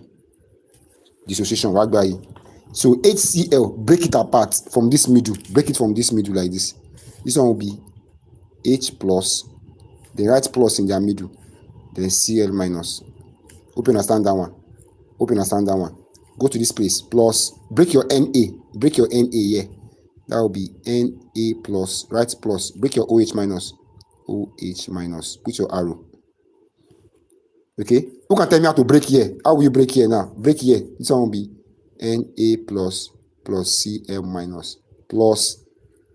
Now, be careful at this point. This one is a liquid. It's a covalent compound. It cannot break. Oh. This one cannot break. You cannot break this water. Because this water is not in aqueous form. It's a liquid. So it cannot break. This one cannot break. That's how it's going to be. H2O. Then look at the equation very well and cancel what is on the left and what is on the right. What is on the left? Whatever is here and also here. Cancel it. As in, cancel both sides. So here, I have Cl minus here now. And I also have Cl minus here. So it will cancel like this. Abi? I have Na plus here. I also have Na plus here. Na plus. Two of them will cancel out. So what will now remain? H plus is here. H plus is not here. OH minus is here. It's not here. That means it will remain just these two guys. It will remain just these two guys. Yeah, put them together. That will give you H plus OH minus. That will give you. Thank you, because they are ionized in water. You are correct, pattern. That will give you H2O. So this is the net ionic equation. This one now is the net ionic equation. Hope you understand. Hope you understand. You can see the way it is. The first way, HCl, break it down. You get what? H plus Cl minus. Break your NaOH, Na plus OH minus. Break your NaCl, Na plus. But you cannot break down water. It's a covalent compound. So it's in liquid form. Leave it like that. Then after doing that one, check what is here and also here. Whatever is here and also here, cut it apart. Cut. It will remain H plus and OH minus. H plus and OH minus. So this is the net ionic equation. Do you understand? Should we do one more, Abi? Let's do one more. So don't forget that it's only the ones that are aqueous that you can break apart. The ones that are aqueous. If it is solid, like maybe there is solid at the bottom, you cannot break it apart though. That's because it's not ionic. Let's do one more. Before I go back to that question. Look at this one. This one is NaCl plus AgNO. NO3 aqueous. That means you can break it. Aqueous, you can also break it. Come here. The product they gave you was NaNO3 aqueous. That means you can break. But this one did not put AgCl. Did not put solid. This one cannot break because it's a precipitate. It's a precipitate. Don't forget AgCl is not soluble now. We did it not long ago. It's not soluble, so it's a precipitate. You cannot break this one. It's not in solution. It's not dissolved in solution. You cannot break it. Yeah, let's do the first one. NaCl, break it. Let's go. Break it. That will be Na plus Cl minus. Abi now. That one don't go like that. Yeah, break this one for me. That will be Ag plus NO3 plus, put plus in the middle, NO3 minus. Nitrate ion is written as NO3 minus. Then come to this side. Break this one for me. It will be Na plus NO3 minus plus this AgCl. Can I break it down? Can I break AgCl? Let me see who is following. AgCl, can you break down? Can I break this AgCl down? Can I break AgCl to Ag plus Cl minus? No, thank you. That's good. So write it the way it is. AgCl, because it's a solid. You can see solid. Don't break it down. Leave it like that. Write solid here. Yeah, go back. Check what is here and also here and cancel it out. What is here and also here? So here you have Na plus. You also have Na plus here. Cancel it away. Abi now. Here you have Cl minus, but Cl minus is not here, so nothing concerning on that one. Then here you have Ag plus. Ag plus is not here. You have NO3. NO3 is here. NO3 is also here. Cancel this one. So what will now remain? It will now remain Cl minus and Ag plus. So let me just write the Ag plus first. Ag plus Cl minus. That's how it will remain here. Then give you what will now remain here? AgCl. This is the net ionic equation. This is the net ionic equation. Hope you understand. This one will be aqueous. Hope you understand. Emeka Esther. Nice one, Spartan. Yes, that's correct. Just cancel what is the same. Cancel what is the same on both sides. Cancel what is the same. See, NaCl. That will be Na plus Cl minus. AgCl is aqueous. If it's aqueous, that means it can break down. So AgCl will be Ag plus NO3 minus. NaNO3 can also break down. That will be Na plus NO3. You understand? It can break down. But AgCl is a precipitate. Precipitate cannot break down.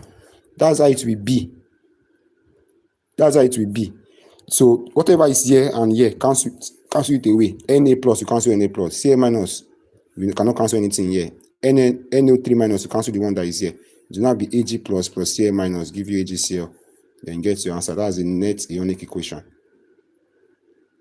All right, let's go to the next one. I hope you are following. So let's try. Look at this one now. You give us this one. The question is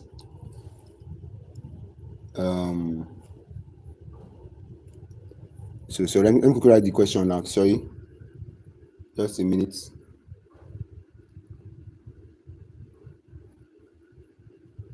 So the question is Na2CO3 plus HCl aqueous. Okay.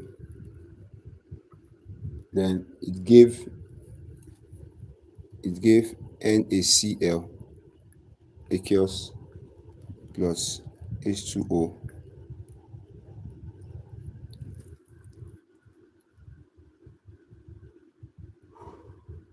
plus H2O. The H2O is liquid, so I'm trying to get the question. CO2 gas. All right, see what you are doing now. Na2CO3. Yes, I'll go back to the first question. I'll go back to it. They will ask you this for this question. They will ask you this question. If they ask you this question, they'll give you this one as the option. They will list the net ionic equation as the options to the question. They will give you like this, and they'll ask you the net ionic equation, and they'll give you this stuff as the options. So if you know how to do it, you can just get the pattern fast. That this will be the net ionic equation. And anytime they give you acid and base, if you are doing acid, let me give you a shortcut. Acid plus base. If you see that it's a neutralization reaction, maybe you get salt and water. Salt plus water. The answer is always H plus OH minus. This will be the net ionic equation. H2O. Please take note. If you are doing acid and base, the net ionic equation is always H plus OH minus, give you H2O. You understand? Yeah, let me do this last one as an example. So let's break down Na2CO3. So this one will be Na. Okay. Let me know what about balancing. The person give me the ions. Na plus. Then this one will be CO3. 2 minus. That's the power. This 2 here is for this CO3. The power of CO3 is carbonate ion is CO3 2 minus. Break down your HCl. HCl will give you H plus Cl minus. That's that. NaCl in aqueous form. You can break down Na plus Cl minus. Water, don't break it down. No, leave it like that. It's in liquid form. Don't break it down. This one is a gas. Leave it the way it is. You understand? This one is a gas. So water, leave water the way it is. Plus leave CO2 gas because they are all covalent. They are not aqueous. It's the one that has aqueous that you can break down. So check what is here and also here. Here you have Na plus. It will cancel the Na plus that is here. Here you have Cl minus. It will cancel the Cl minus that is here.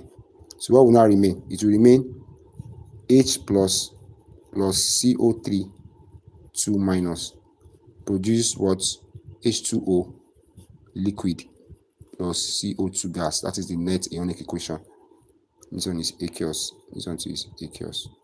So this is the net ionic equation. Yes, you cannot break. Thank you, Awojobi. You cannot break gas. You cannot break liquid and you cannot break gas. It's only the one that has aqueous like this that you can break. The one that has aqueous like this that you can break. The one that has liquid, leave it like that. So let's go back to that former question I wrote down. Sorry, let me find that question.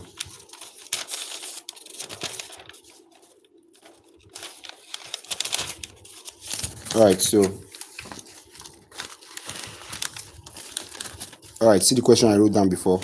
So let me break down. Let's break down Na2CO3. Like the live. Let's go. Like the live and share the live. Let's go. Na2CO3. This one will be Na plus CO3 2 minus. Leave that one like that. Okay, come to this one. Break this one down. This will be Cu2 plus SO4 2 minus. That's sulfate ion. Leave it like that. Come here. Do this one like that. And this one is aqueous also. But this one is solid. Na plus. Sorry, let me move this 2. Plus SO4 2 minus. Plus. Now this one is a solid. What should I do here? Should I leave it like that or I should break it down? Yeah. What should I do next? Should I leave it like that or I should break it down? As in this CuCO3. Should I leave it like that or I should break it?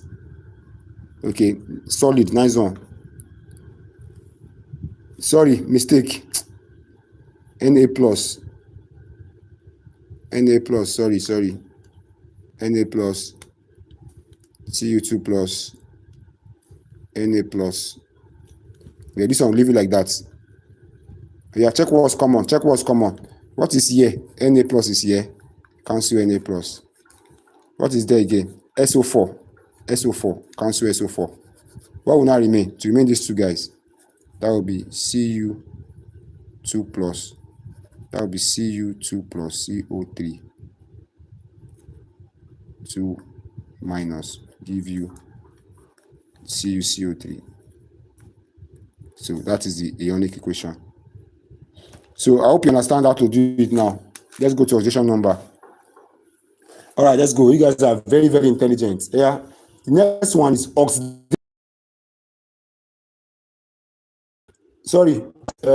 Oxidizing agents and reducing agents. So let me teach you this one. This one is very simple.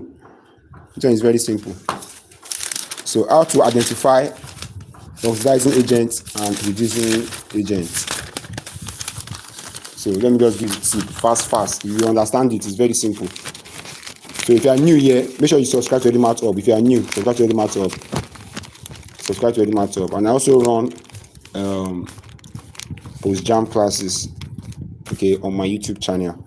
I have a post Jamb playlist that you can also join. So after your Jamb, you are still together. All right, let's go. Oxidation.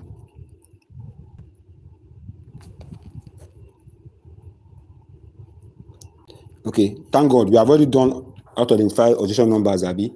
So let's go to oxidation and reduction. So this oxidation, please understand it very well. Let me explain to you. Now, there's a reaction that involves oxidation and reduction. That reaction is called a redox reaction. Redox reaction. Redox reaction is a reaction that involves oxidation on one part and reduction on another part. So when a reaction involves oxidation and reduction, it's called a redox reaction. And anytime there's an oxidation, that means there will be a reduction. Take note, anytime there's an oxidation, that means there will be a reduction. And anytime there's a reduction, that means there will be an oxidation taking place. Okay, so take note. So to identify this this oxidation and reduction, not all reactions are redox reactions. So there are redox reactions and there are non-redox reactions. So in these redox reactions, there will be a change in oxidation number. Please, ON means oxidation number. In redox reaction, there will be a change. There will be a delta, a change in oxidation number. But in non-redox reactions, there will be no change in oxidation number. Take note. In redox reactions, there will be a change in oxidation number. This one, no change in oxidation number. So Jamb has asked many times, they will give a reaction and they will tell the student to tell if it's please like the live. Let's go. They will tell the student to check if it's an oxidation reaction or if it's not a redox reaction. So let me give you an example. The first one is HCl. HCl plus NaOH give you what? NaCl plus H2O. Now let's look at this reaction. Please follow up. Look at this H2O. This is HCl, Abi. If you look at HCl, the oxidation number here, let's look at chlorine, for example. If you look at chlorine is -1 here. The oxidation number of chlorine is -1 here. When you come to this side here, it's also -1. So that means the oxidation number of chlorine did not change. Chlorine is still chlorine. Chloride. There's no change in oxidation number.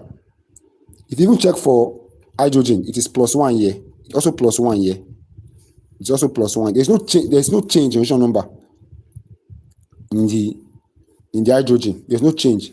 So because there's no change, you say that this reaction is not a redox reaction.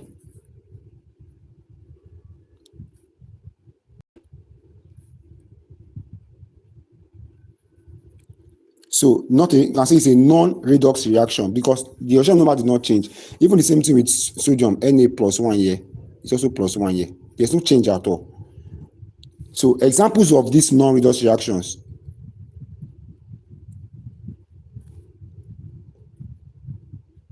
You have one. You have what is called neutralization. Any neutralization reaction is a non-redox reaction. And 2, hydrolysis. Hydrolysis reactions are non-redox reactions. Let's look at another example of neutralization. Just take any acid, H2SO4. Let me pick a base. So salt and water. So salt and water are formed. Network issue, sorry. So because salt and water are formed, what will you do now? Reaction. It will not be a redox reaction because I've already told you that non-redox reactions, examples are neutralization reaction. This is neutralization reaction. Acid and base give salt and water. This reaction is a non-redox reaction. If you look at hydrolysis means when you add salt to NH4Cl, you add it to water. When you add salt to water, you will get HCl plus NH4OH. Network is bad. I'm very sorry. So another example of this is hydrolysis. So it will give you HCl plus NH4OH. This reaction, they are non-redox reaction. Because they are non-redox network. So just look at interaction reaction and hydrolysis. There are two examples of non-redox reactions. Now, if you look at the ones that are non-redox reactions, there will be a change in reaction number. So let me define oxidation for you. Sorry, the network is. So let me define oxidation. So oxidation now. So this oxidation can be defined in terms of oxygen. You can divide it in terms of hydrogen. You can divide it in terms of electron transfer. Okay, so please listen carefully. In terms of oxygen, oxidation means like addition of oxygen. That's meaning of oxidation. If oxygen is added to something, like oxygen has been added to something, that thing has been oxidized. Addition of oxygen is called oxidation. When you add oxygen to something, you say that thing has been oxidized. Please, are you following? If I write Cu plus O2, and the answer was CuO, final answer is CuO, 2CuO. You can notice that this Cu was alone before. It was alone. Can you hear me now?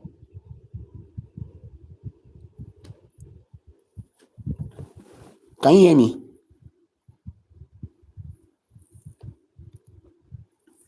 Okay, can you hear me? Okay, sorry. You can notice that this Cu was alone. Okay, thank you, Christiana. This Cu was alone. Now, O2 was added to it. That means it will be 2CuO. The O has been joined to the Cu. So you can say Cu has been oxidized.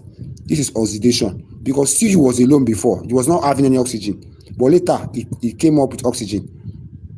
So that means that CuO has been oxidized. This is oxidation. You have added O to the Cu. I hope you understand. So this place you can say Cu is oxidized. Do you understand? So oxidation can be defined in terms of addition of oxygen. If oxygen is added to a substance, then yes, if the oxygen now leave the Cu, then you say it is reduced. But because the oxygen has joined, it has married and gone to the Cu, then Cu has been oxidized. Oxidation is addition of oxygen to something. So that's the first definition. Hope you understand. The same oxidation now can be defined as removal of hydrogen.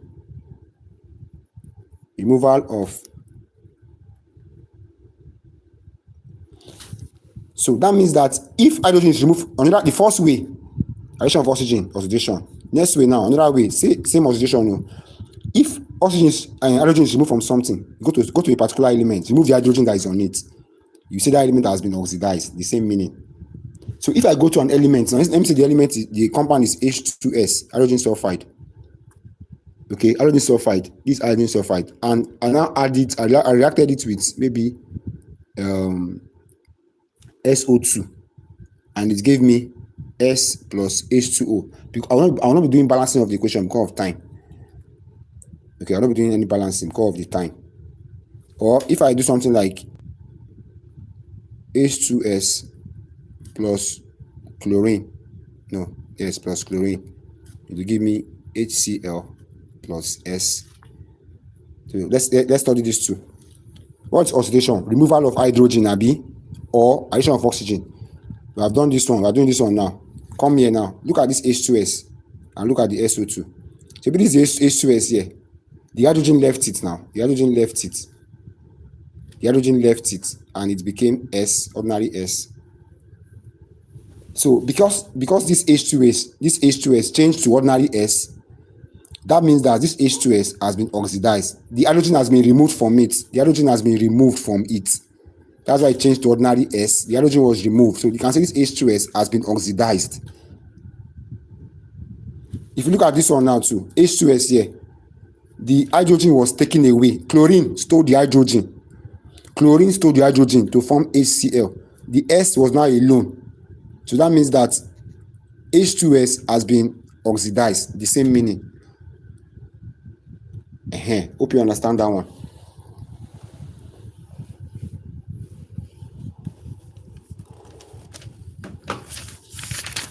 Okay, hope you understand.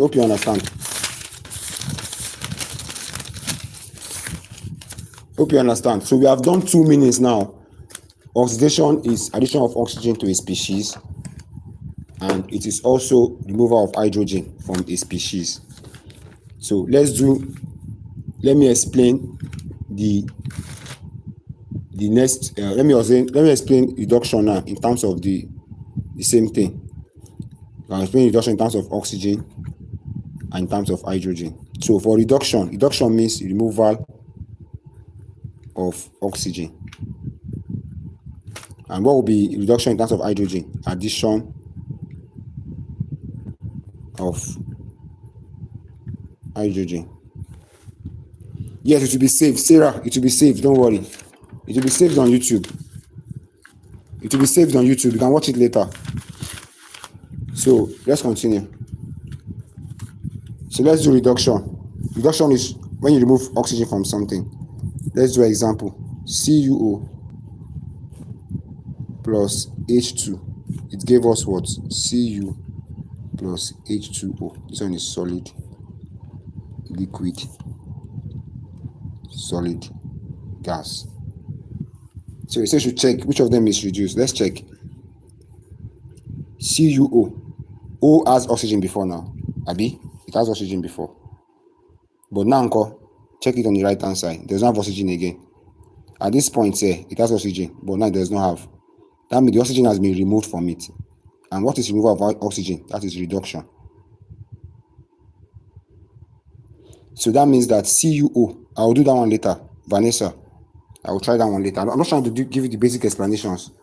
So that means CuO here has been reduced. So CuO is reduced because the oxygen from it has been taken away. You understand? The oxygen from it was taken away. So Cu is reduced. Hope you understand. And you can also define reduction in terms of addition of hydrogen. An example is H2 plus O2 give you 2H2O. See oxygen here, it does not have any hydrogen, but on this side it has hydrogen. That means hydrogen was added to oxygen. So this one will be reduction. So O2 has been reduced, oxygen has been reduced. You understand? Oxygen has been reduced because the hydrogen has been added to it. When you add, if something does not have hydrogen before, you now add hydrogen to it, that means you are reducing that thing. Or if something has oxygen, you now move the oxygen away, then that means you are reducing it. That's what I'm trying to say. Okay, any question? Let's move on to the next part. We have done in terms of oxygen, but there are also other important ones. So that's not where it's going to end though. There's also in terms of electrons, movement of electrons. You can also define it in terms of movement of electrons. So that's what I'm going to do now. So in terms of electrons now, watch you.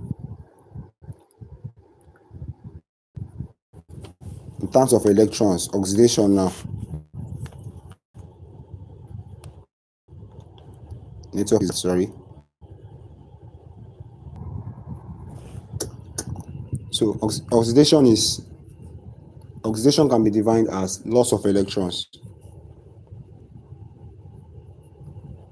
Reduction is gain of electrons. I'm going to explain that one. Don't worry, just relax yourself.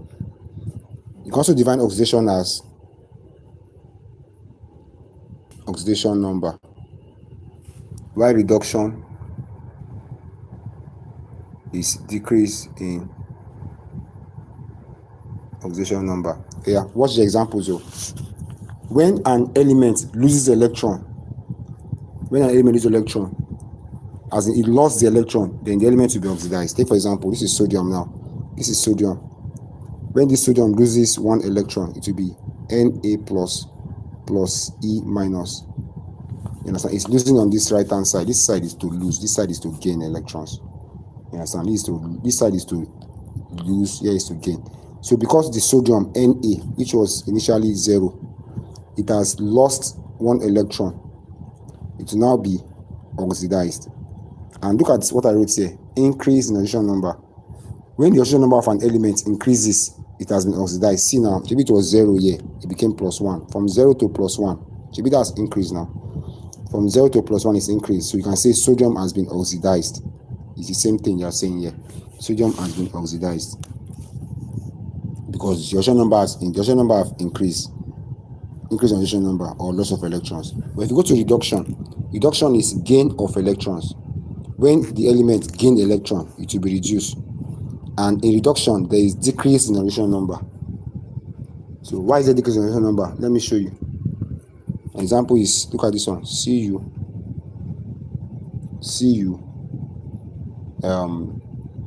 plus O2 give you CuO. Okay, let's check each of them one. Let's check which of them has been oxidized. This oxygen here, oxygen is alone here, so oxidation number is 0. Copper is alone here, abi, oxidation number 2 is 0. Two of them are 0, 0. But when you come to this CuO, oxygen here is -2. Oxygen in most compounds is -2, while copper here is +2. So check for copper. Copper went from 0 to +2. What does it mean? Copper went from 0 to +2. That is increase in oxidation number. That means copper has been oxidized. See it here. Increase in oxidation number is oxidation. So since copper went from 0 to +2, that means copper has been oxidized. Cu has been oxidized. What of oxygen? Oxygen went from 0 to -2. 0 to -2. From 0 you go to -2. That means you are going backwards now. So this number line here, -2 is at the back here. That means you are going backward. So because you are going backward, that means the oxidation number is decreasing. Decrease in oxidation number. So because it is decreasing, then that means oxygen is reduced. So oxygen is reduced. Hope you can see the explanation. Decrease in oxidation number is called the reduction. Reduction means gain of electrons, while oxidation is loss of electrons or increase in oxidation number. Okay, then the last way of explaining oxidation and reduction is increase in electronegative elements. Okay, why for reduction it is decrease in electronegative elements. Yeah, watch. Increase in oxidation, loss of electrons, abi, increase in oxidation number. I've done that one. Increase in electronegative elements. That means when the electronegative elements increases, or when you add non-metal to something, that's also oxidation. Look at this example. You have FeCl2. You now add Cl2 to it, and it gave you FeCl3. So this FeCl2, see the way it was before, it became Cl3. That means they added one more chlorine to this guy. Yes, they can happen in one reduction. Every reaction that has oxidation must also have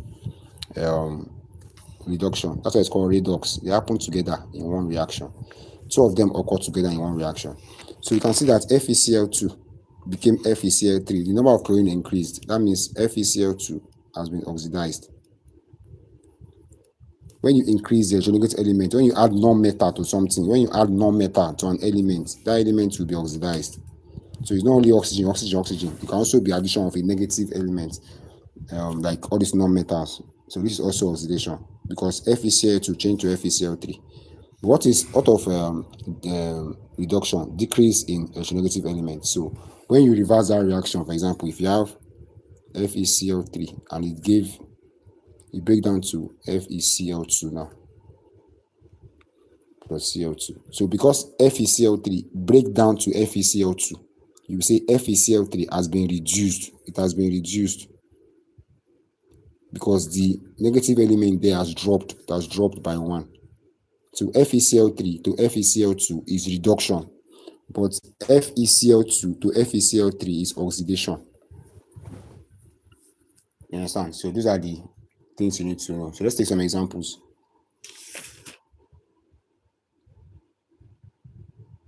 Okay, Na and Cl. So if you have Na and Cl, that will be Na plus Cl minus. That will give you NaCl. So let's check if there is a change in oxidation number. So it depends on how the reaction takes place. Let me write it as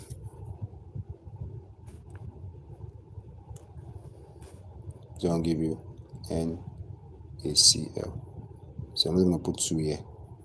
I'm going to put 2 here. So let's check the oxidation numbers. So this Na here is alone. The number is 0. Chlorine 2 is alone. It's a gas. Is alone here. The number 2 is 0. Sodium is combined plus 1 here. Sodium is plus 1 here. While chlorine is minus 1. So let's check the one that increased. From 0 to plus 1, that's increased now. From 0 to plus 1 is increased. So that means this is increased in oxidation number. And what is increased in oxidation number? What is increased in oxidation number? That is what? Oxidation. Increase in oxidation number. So that means Na is oxidized. It has undergone oxidation. But what of Cl2? Cl2 went from 0 to minus 1. 0 to minus 1. That is like you are going backwards now. 0, you are going to minus 1. You are going backwards. That is decrease. And what is decrease in oxidation number? Decrease in oxidation number is called reduction. So that means Cl2 is reduced. Hope you understand it now. Do you understand? Hope you understand. Don't even worry about doing the second one. Once you have done one and that one is oxidized, don't worry about the second one. Just write reduced. Or if you do one and you see that one is reduced, the other one will be oxidized. Don't waste time and be stressing yourself. Yeah, let's take some examples. Okay, let's take examples now.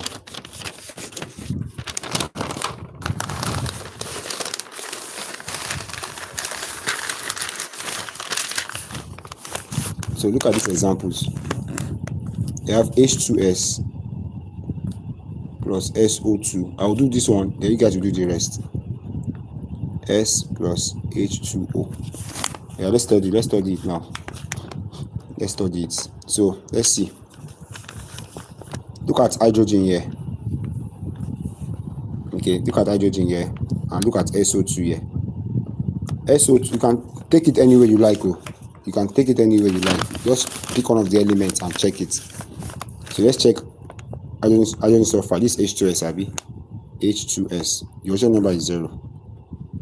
Abi. If you do the whole thing, sulfur here. Or let me just do one element. Hydrogen here. Okay, let me use sulfur. So hydrogen here is 2x. Sulfur is minus 2. So hydrogen here will be 1. Hydrogen is plus 1 here. The oxidation number of hydrogen is plus 1 here. But come to this side and check it. The oxidation number of hydrogen here is still plus 1.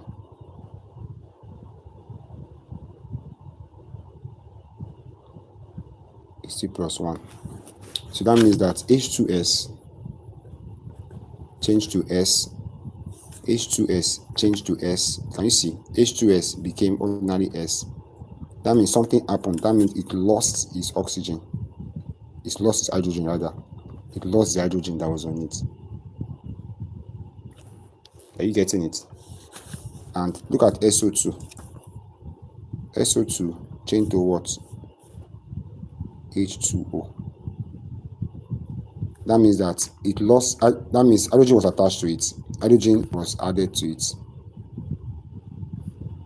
So from H2S to S, that is oxidation, because oxidation means loss of hydrogen. So H2S lost its hydrogen to become S. So this is oxidation. Are you getting it? Why SO2? SO2, it lost its sulfur and hydrogen was attached to it. You understand? And when you attach hydrogen to something, that is reduction. This one is reduction. Addition of hydrogen is reduction. So that means this one, this guy here is oxidized, while this one was reduced.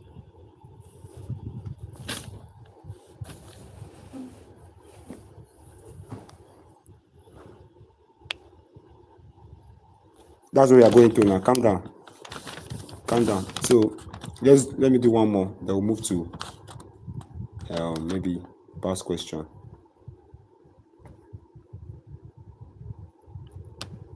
We'll move to past questions and how to balance in ionic and half cell reaction. How to balance in ionic.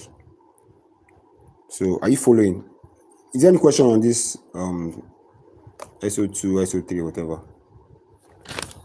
So that's how to identify the. Let's do one more. Let's do one more. Then we move to something else. So the next one now.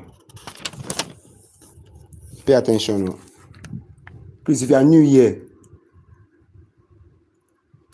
follow the matter of abeg. Let's check this next one. This next one is, you gotta try this one. Try this one for me.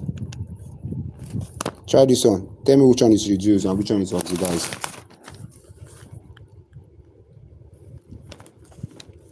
This is where you should look at. Look at these two sides. Yeah, tell me which one is oxidized and which one is reduced.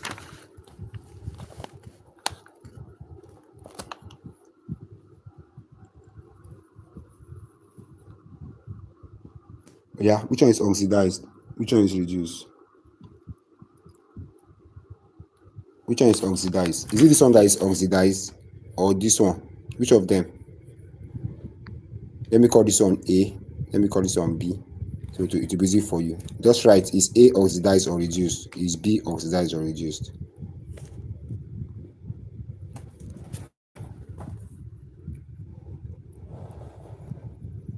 Yeah, try. Is A B oxidized or reduced? No, you cannot write oxygen is oxidized. No, that's the wrong way of saying it. You can say SO2 is oxidized. Check it very well. A is oxidized. A is oxidized. This is one that is oxidized. Because the oxygen increased now. See, SO2 became SO3. So it's oxidized. Then this one is reduced automatically. So if they ask you what's the oxidizing agent now, if they ask you the oxidizing agent, take note. The oxidizing agent is this one. This reducing agent. The oxidizing agent will be reduced. Like this question now. If they ask you what's the oxidizing agent, you will not say this oxidizing agent, you say this one. Oxidizing agent is oxygen, because that is the one that is causing this one to be oxidized. Okay, so the oxidizing agent will be reduced. The reducing agent will be oxidized.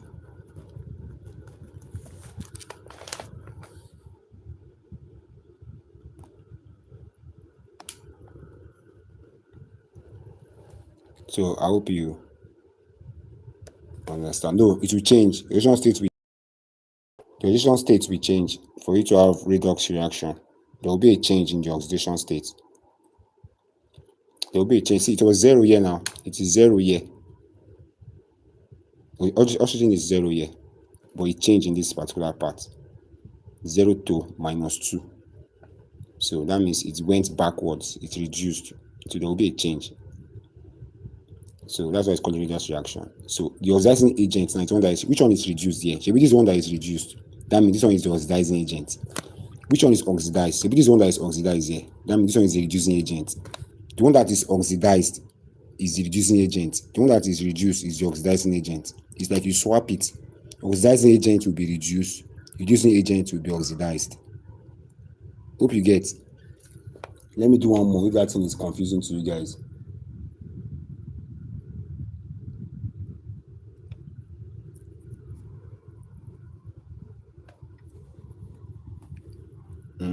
Is there any confusion? Let me pick one more. Let me pick one reaction from the one I did then.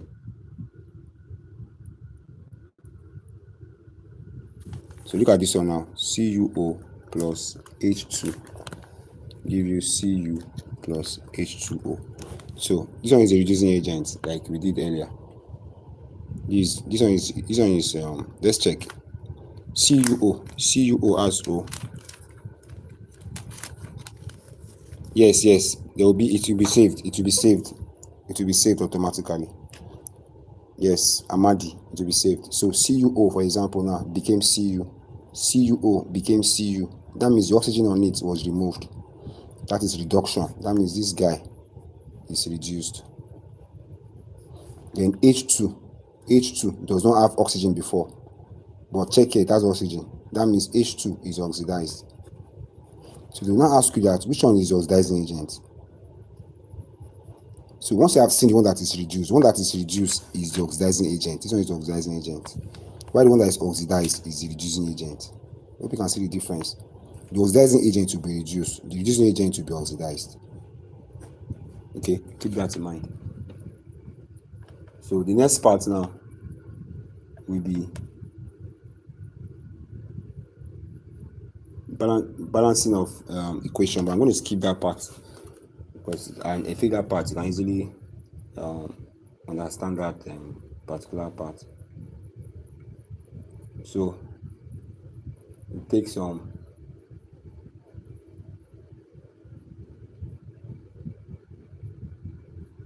questions now. I'm supposed to do balancing of equations in acidic medium, how to balance equations in acidic medium, and let's see. So any questions so far? Yeah, respond please. Any questions so far?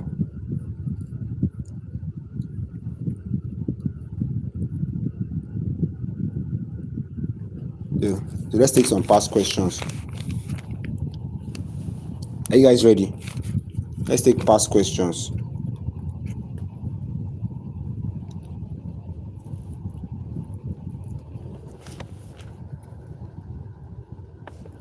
Are you ready? Let's take past questions. Naomi, that last question. Sorry, please. Let me attend to Naomi. Naomi.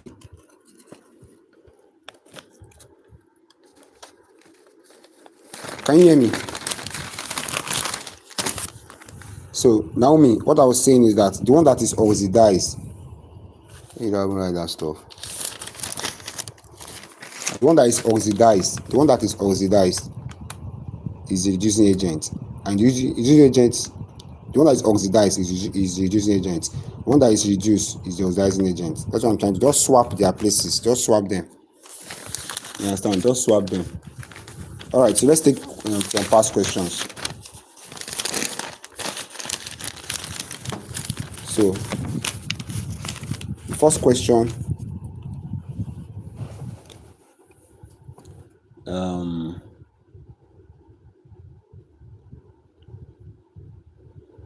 Follow up. Oh, I'm still with you.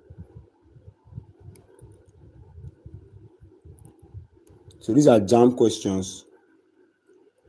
But I want to teach you balancing of chemical reaction. Balancing of chemical reaction. So we'll teach you that one.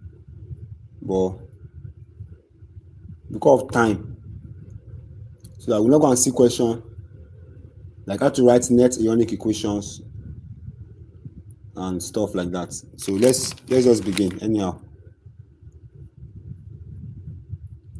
So hold on, I'm trying to get the questions. Okay, so I'll be checking for my screen and we're working it together. Okay, are you there? Can you guys see the screen? If you can see the screen clearly, just let me know. Yeah, can you see the screen clearly?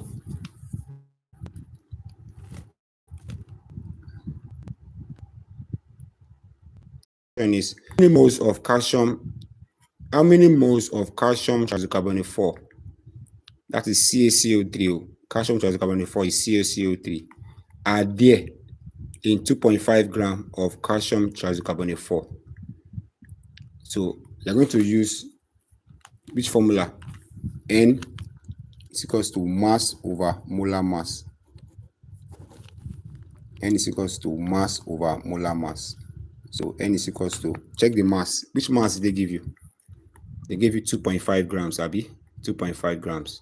So that will be 2.5 divided by the molar mass. Please go and cram CaCO3. The molar mass is 100 grams per mole. Please go and memorize it. You always ask for this CaCO3 most of the time. Memorize it. Is 100 grams per mole. How did they get 100? Calcium is 40. Carbon is 12. Oxygen is 16. So 16 times 3 will give you 48. If you add all these numbers, that's 52 plus 48. You get 100. So just do N is equals to 2.5 divided by 100. So yeah, just doing 2.5. So what will be the answer now? 2.5 over 100. Yeah. Mass over molar mass. So 2.5 divided by 100. So what do you think is the answer? Yeah. Fast. 2.5 divided by 100. Are you guys sleeping? Wake up. Kubu manage. Yeah. B. All right. Someone said B. That's the answer. The next one. What's the answer of number 2? Number 2, what's the answer? 1 mole of a substance contains, number 2.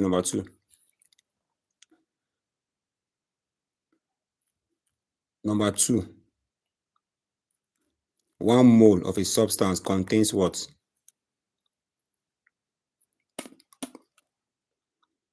All right, the answer is C, Avogadro number of particles. 1 mole of a substance contains the Avogadro numbers of particles. So that's C.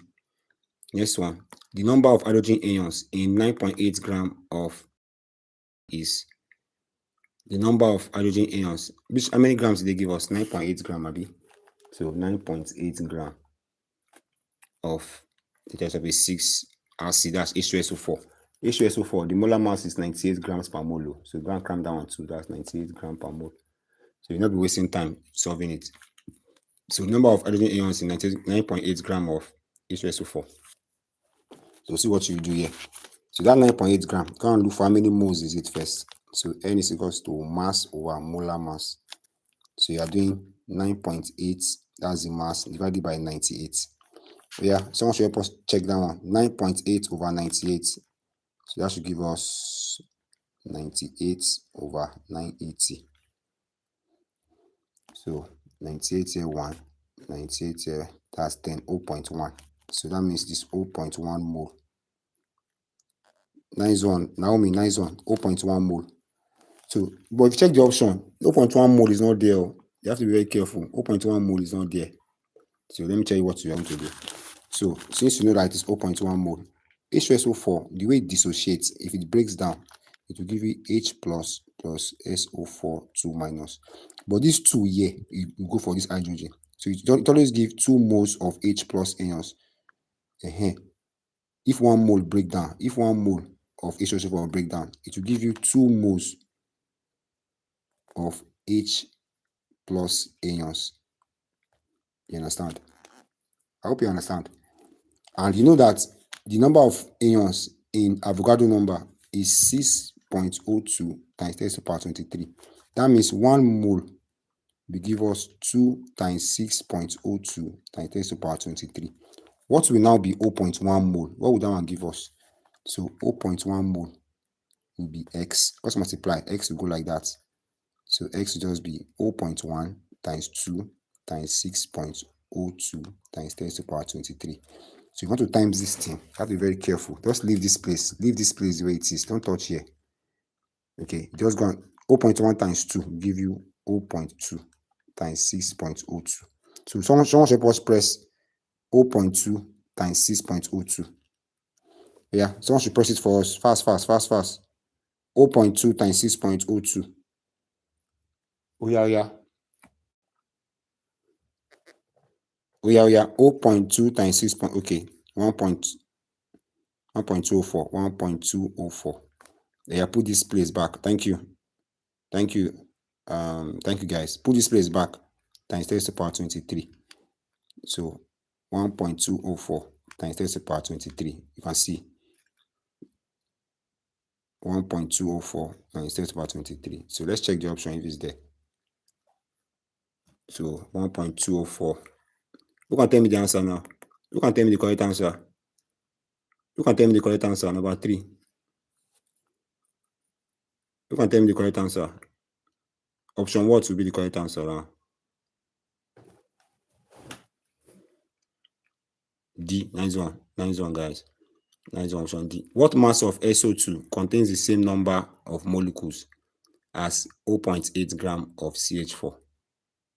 So, what mass of SO2? You're looking for the mass of SO2 that will contain the same number of molecules as 0.8 gram of CH4. So, first of all, go and find how many moles is 0.8 gram of CH4. How many moles is this guy?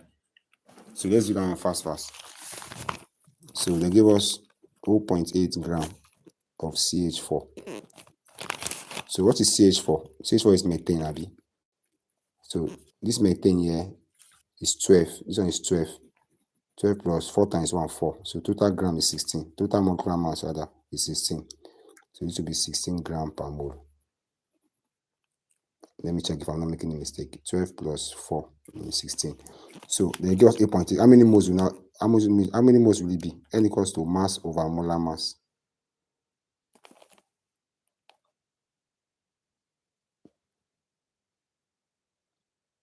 No, CH4 is not 14. No. CH4 is 16. 12 plus 4, 16 now. So that will be N equals to mass over molar mass. So mass over molar mass will now be 0.8 that they gave me divided by 16. So that will be 8 over 160. And yeah, what's 8 over 160? That should be 1 over 20. If I'm not making a mistake, 1 over 20. 1 over 20 is 0.05. Thank you, guys. That means it is 0.05 mole. That means we're looking for the mass of the mole, 0.05 mole of SO2. So the mole now, this is not the mole. We're looking for the mass. The mass is not known. But SO2 is what? SO2 plus 2 times 32, that's 64. It will be 64 gram per mole. So we know the molar mass of SO2. We know the molar mass. We know the number of moles. It's mass we are looking for. And mole is mass over molar mass. So I either get 160. I use fast way because I don't have calculator here with me. I did 0.8 over 6. I times up and down by 10. It's a short way of doing it. You can press calculator if you don't want to do that stage. So 0.8 times 8 times 10 will give you 8. 16 times 10 will give you 60. It's not compulsory to do this one. If you don't have calculator, that's what I'm trying to do. No calculator here, that's why. You understand? So that one is not compulsory. Just press the calculator 0.8 over 16. You will get this answer straight. You understand? Always what I'm trying to do because I don't have calculator here. So put everything there. So 0.05 is equals to the mass that they gave me. The mass that they gave me, the mass I'm looking for over 64. So what will be the next stage? Mass will just be 0.05 times 64. Yeah, someone should press it for us. 0.05 times 64. Yeah. 0.05 times 64. Fast. 0.05 times 64. That 160 is not compulsory, don't worry. 3.2. So let's check the option. So option what is the answer now? Option what? Have you seen it? Have you seen the answer? That's A or B. A. Okay, that's good. Nice one. So let's go to the next one. Fast. The next one is, I've done that one. 1 mole of a compound, MHCO3, has a mass of 84 gram. Calculate the relative atomic mass of M. So listen, please watch. 1 mole of a compound, 1 mole of the compound, MHCO3, has a mass of 84 gram. 84 gram. See, I define the RAM of the metal, M of RAM. So H is 1, this one is 12, and O is 16. So this is the compound here. And I said 1 mole of it is 84 gram. That means that if you add all these guys, if you add all their masses, you must get 84. That's what you're trying to say. If you add all these guys, you will get to 84. So what is M? You don't know M. Hydrogen is 1 now. Carbon is what? 12. Oxygen is 16, but there is 3 here. Times it by 3. 16 times 3. Then everything must give me 84. M is what? 1 plus 12, 13. 13 plus 16 times 3, 48 is equals to 84. Take M to that side. Take M to that side. That will be 84 minus 13 minus 48. Yeah, tell me the answer. Fast, fast, fast, fast. 84 minus 13 minus 48. What would you get? Let's go, let's go, let's go, let's go. 84 minus 13 minus 48. Yeah. 84 minus 13 minus 48.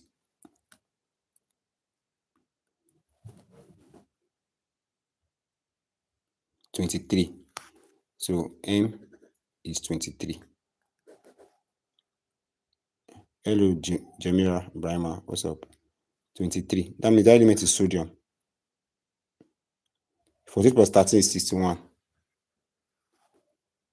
It does not matter. 84 minus 61 is 23 now.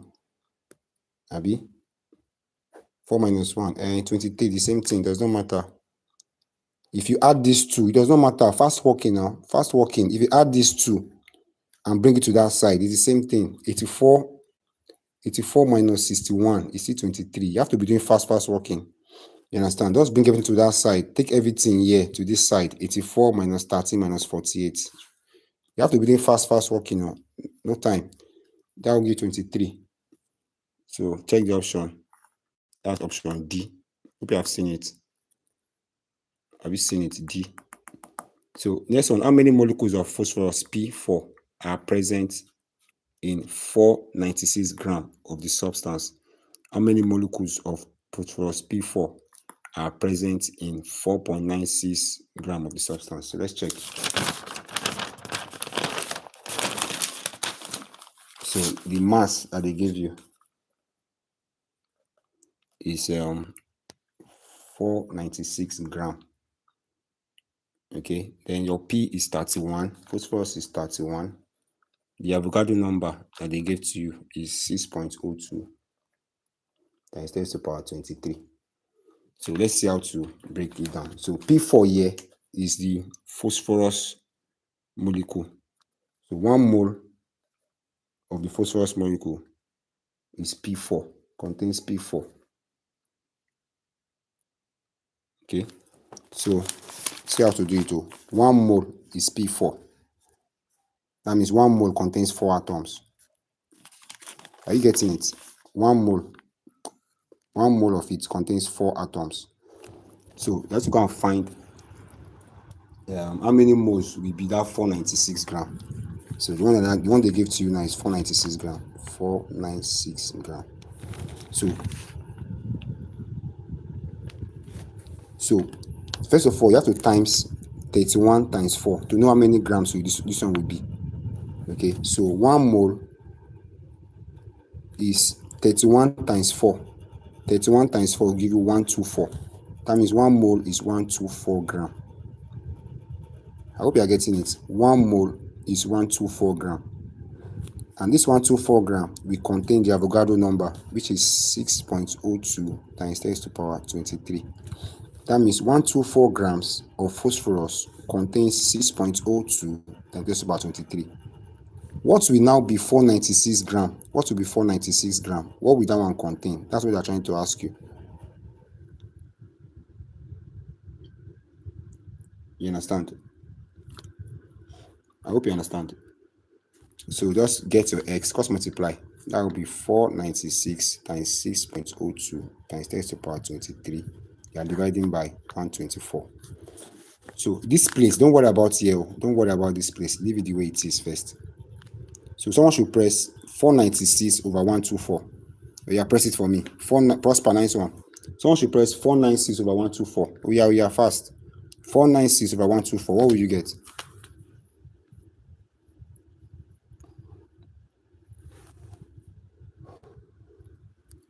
4. Thank you. Jemima, Marvel 4. So this one will give you times 6.02 times 10 to the power 23. Oh yeah, press only here now. Press only here. Only this place. Don't worry about here. Don't worry about here. Press only here now. 4 times 6.02. Press it for me. 4 times 6.02. Only this side. Press only here. Nice one, Sandra. Ojobi. Nice one. Ojong. Nice one. Jemima Brima. Press only here. 4 times 6.02. Okay. Okay. Press 4. Okay. 24.08 times 10 to the power 23. So this is the answer, but it might not be in the option. If you check the option now, it's not there. So you can either do this one or this one. Maybe C or D, C or D, C or D. So you have to adjust it to standard form. So you bring this point backward here. You bring this point back here. So if you bring this point back, this number will increase.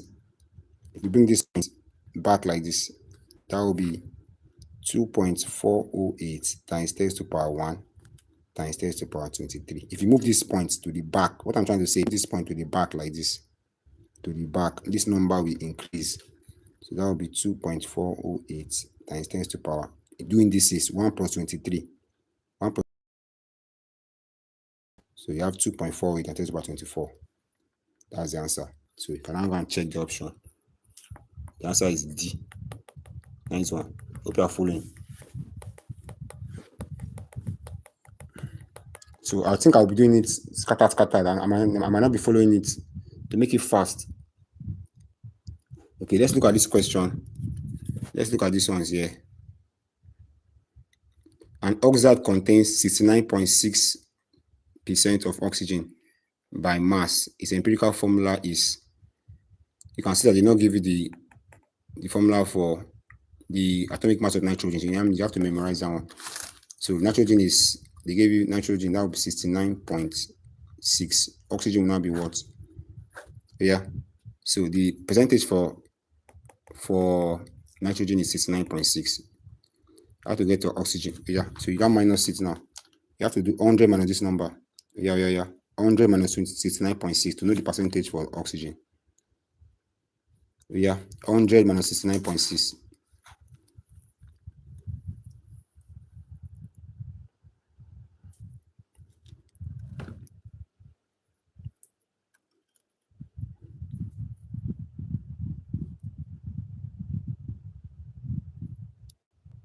.4. Thank you. So oxygen divided by 16. Nitrogen 69.6. This one divided by 24. Sorry, 28. Yes. No, divided by 14. Nitrogen is 14. Divided by 14. Yeah, 69.6 over 14. 69.6 over 14. Fast. 69.6 over 14. Let me open calculator here so to make it fast. 69.6 over 14. Okay, 69.6 over 14. So if you press this one here, 69.6, this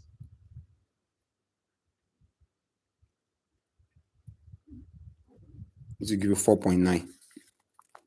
4.97. Then 30.4 divided by 16 will give you 1.9.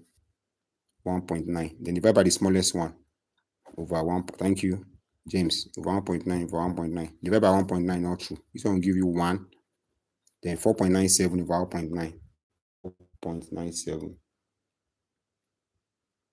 divided by 1.9. That will give you 2.6.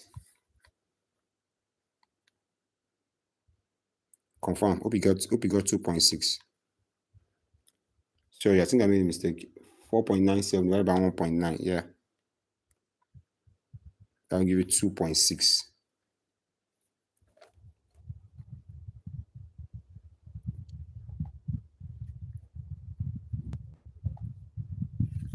Okay, so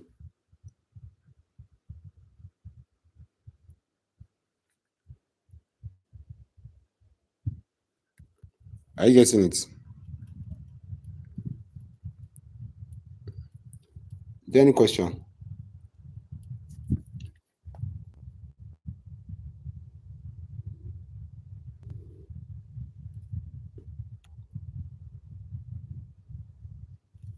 Any question? Any question? So that should give us Brahma. Which parts don't you get? Like which parts? Talk fast so I can explain it again. Brahma. Oh, yeah.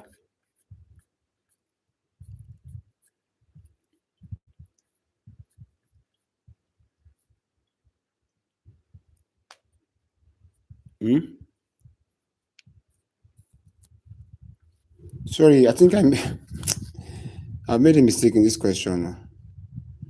I made a mistake. Oh. I think it's the oxygen that is the percentage. I got the percentage wrong. So I'm looking at it that something is wrong somewhere. Is the oxygen is the oxygen that is 69.6. Sorry, I've confused you guys. Sorry. The oxygen is 69.6. It's not the nitrogen that is 69.6. This one's supposed to be here. It's supposed to be like this. I'm very sorry. The oxygen is 69.6. The oxygen, I just noticed it now. The oxygen is 69.6, not the nitrogen. So let's do it again. Sorry. The 69.6 is for oxygen. You can see. So 69.6. This one will now be 30.4. 30.4. Yeah. Good afternoon. Welcome. So yeah, let's divide by 14 now. Divide by 14. Yeah, divide by 16. Oh yeah, let's do it again. That one is an error, sorry.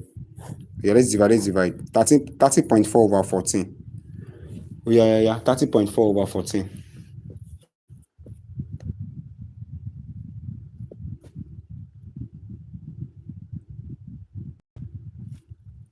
.17. 69.6 over 16. 69.6 over 16. Press it. Is that 1.9? Like 69.6. Okay, 4.35. Yeah, divide by the smallest one. 2.17. 2.17. This one will give you 1. Oh yeah, press this one for me. Press here. Press this one. 4.35 over 2.17.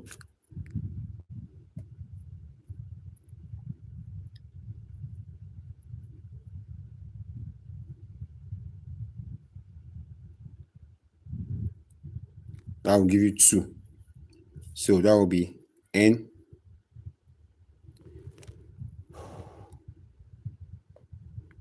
Naomi, I don't understand. 8 over 2 equals 4. I don't understand the part you're talking about. So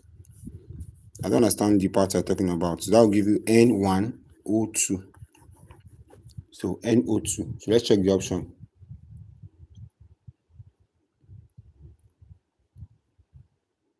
So this is the answer here. Have you seen it?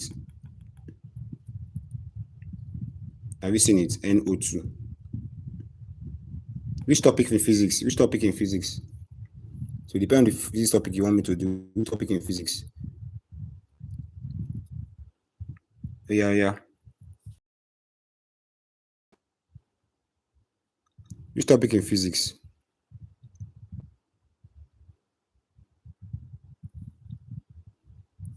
Yeah.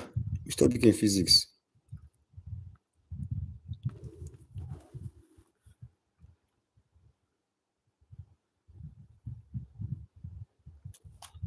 Yeah, let's go to the next one.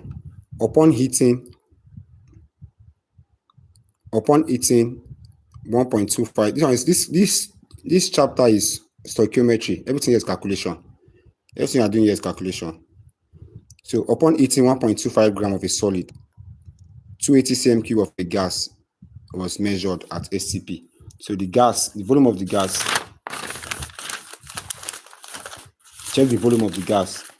The volume of the gas that was measured The volume of the gas is 280 cm cube. So volume of gas 280 cm cube. Okay, volume of mass of the solid is what? 1.25 gram. So mass of solid is 1.25 gram. Where mass of solid 1.25 gram. The residue after the gas has been given off.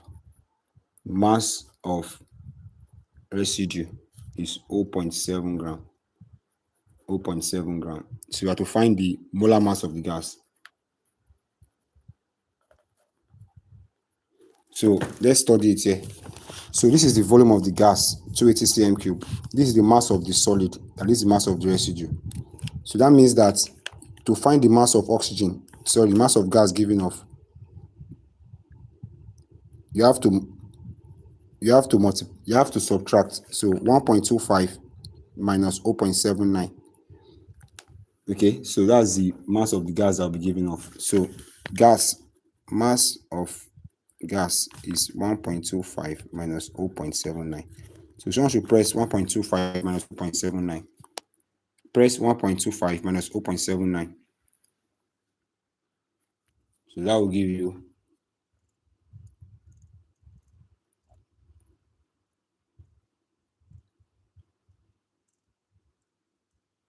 That'll give you 0.46.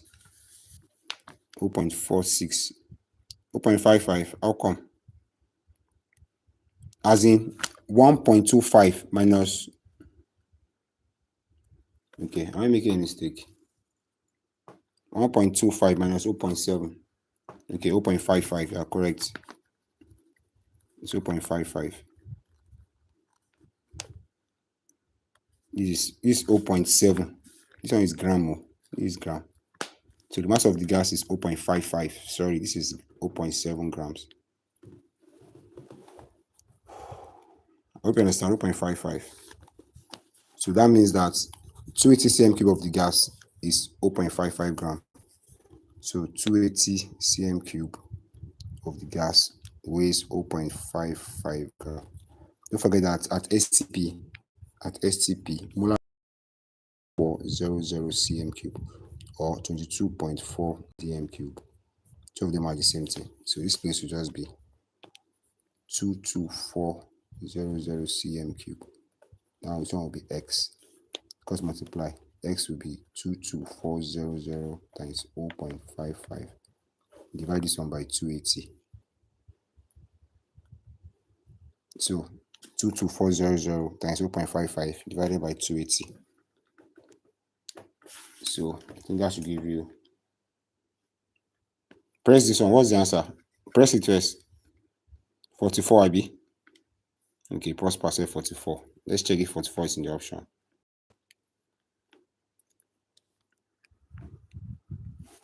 Forty-four. That's the answer. You are correct, Prosper. You are correct. So please, if you are new here, make sure you subscribe. Click subscribe button. Click the subscribe button. Subscribe to EduMath Up. So these are all the things you need to know concerning stoichiometry. Let's look at another relevant one. Yeah, can you original number of sulfur is equal to -2 in. So look at this question now. The answer to this question is sulfur 4 oxide. So original number of sulfur here is 4. In this one, original number of sulfur is equal to -2 in. Yeah, it will be 4. Because this is sulfur 4 oxide. So this one cannot be the answer. Yeah, it is 6. Because you have SO4 2 minus. SO4 2 minus. This one is X. Work it out. This will be 4 times 2. 4 minus 2. Everything should be equal to -2. That will be X minus 8 is equal to -2. S is equal to -2 plus 8. S is equal to 6. So this one too cannot be the answer. This one is wrong. This one is also alone. So it is 0 here. So that means the answer is D. Hydrogen sulfide. The original number of sulfur in hydrogen sulfide is -2. Next one, original number of chlorine is 0 in. So just look for the one that chlorine is alone. This cannot be the answer. This cannot be the answer. This is C, and C is the answer. The one that chlorine is alone, that's the answer. Because they said 0. That means chlorine is in an uncombined form.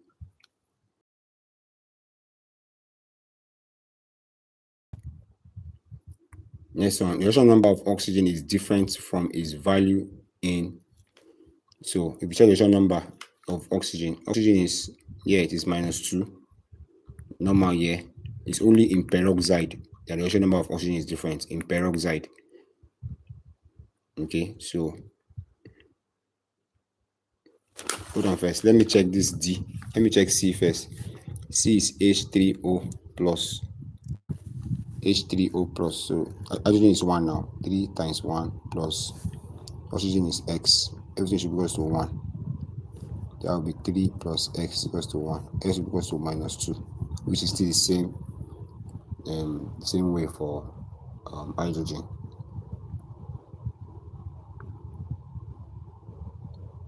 Then if you look at hydroxide ion, OH minus, that one is OH minus. This one will be X. Hydrogen is 1 now. Abi 1 or plus 1. Everything should be equal to -1. So if you solve this one here, it will be -1 plus -1 -1 it is still -2. So the reaction number of hydrogen is different in peroxide. Only this one here is the answer. The reaction number of oxygen is different in peroxide. Here it is -2, -2, and -2 in this last one. Which of the following is gallium, showing an oxidation number of 3? Oxidation number of 3. So you just need to work it out. Okay, so to work this one now, you have NaGaO. Nag. So sodium is +1. Okay, +1. This one is -2. -2. So you have +1 plus X -2 is equals to 0. This will give you X is equals to 2 minus 1, which is, so A cannot be the answer. This one cannot give you 3. You need the one that will give you 3. So try something like this one. OH minus.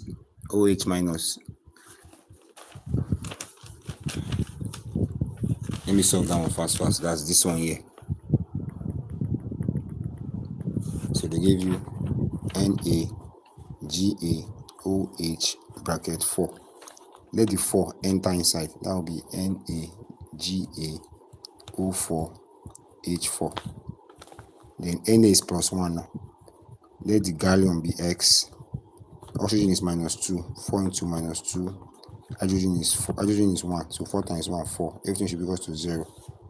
This will be 1 plus X minus 8 plus 4 is equals to 0. Take everything to the second side. S is equals to 8 minus 4 minus 1, which will be 8 minus 5, which will be +3.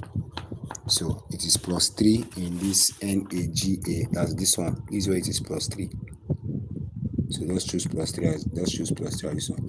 So that's how these are just the basis of stoichiometry. There are so many questions here that I will not be able to solve in this particular live class, but I've just given you the basics concerning reaction number, how to do calculations, stoichiometry, and all this other stuff like that.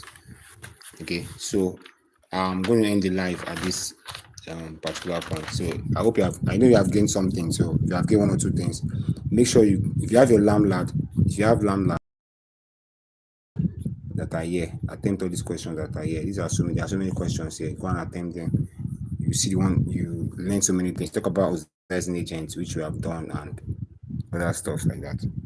So thank you for watching this live, and I'm going to send you, my number is 070-388-45741. If you need likely questions for exam, I normally send them in my group. So if you want to join the group, just message me 070-388-45741. I've sent likely questions for all the topics in biology. So the group is not a free group, but I'm just giving bonus today. If you want those questions, it's just 500 naira to join the group. So 500 naira, and I'll add you to the group where you can get all your questions. So physics, chemistry, I'm still going to do 9th class today on physics too. So anyone that is interested, it's my group, EduMath Up. So this is my number here. So message me on this number, I'll add you to the group.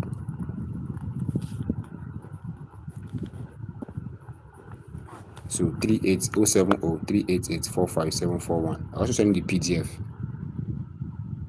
The recording will be on YouTube automatically, don't worry. I also send you the PDF, all the questions. So I've added questions on light, nervous coordination, all the topics, major topics in biology, evolution, like almost 100 questions on each of the topics. So if you need just like a revision topic, even any topic that you don't know, I can give you revision. I can give you like 100 questions on it, legit questions, likely questions on it. So that's what I normally do in my group. So any topic that shouldn't have any issues, I give them questions and I what is called one-liners. So this is my number. So to get the PDF or to join the group is 500 naira. So don't just a commitment, just for commitment. So and you also take lectures in the group, and they also do post-UTME classes later.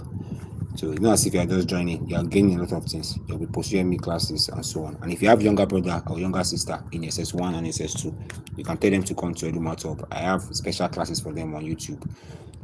First week, second week, their normal secondary school lecture, and everything is broken down easily. Yes, I do physics too. Physics, chemistry, biology, maths, and English. So everything is covered. So today we'll be having physics class today. Equilibrium of forces. This is the topic we are doing today. Today will be the last. So any questions that some students said they saw, I will drop questions on it. So equilibrium of forces, I'm going to solve questions on it tonight. So this is my number here. 07038845741. If you want to join the group, message me now. 500 naira. I will add you to the group. So thank you. And please, I need to some of you never subscribe. Please, if you are here, never subscribe. I beg, let me subscribe. Yes, it has all the subjects. I will just be. It has all the subjects. Subscribe for me. Subscribe. It's a video class. It's not live. That one is recording. You will see the I use picture, video, and audio. So it's not video classes per se. So it's not live. That one is recorded. I was recording and sent to the group. So the objective questions are menu, and you have to go through them. It will really help you a lot because you'll be doing a lot of revision. So message me on this number now if you're interested in joining. So God bless you guys. My name is Kelvin. You can even pay directly. This is my OP number. You want to pay directly. My name is Kelvin. So you can pay directly and you'll be added. Nothing like scam here. Everything is legit. There are over 200 students in the group, so everything is pure. So thank you for watching. God bless you guys. This is my OP account. Then I'll see you guys later. Thank you. Thank you guys. God bless you all. Please, let me subscribe.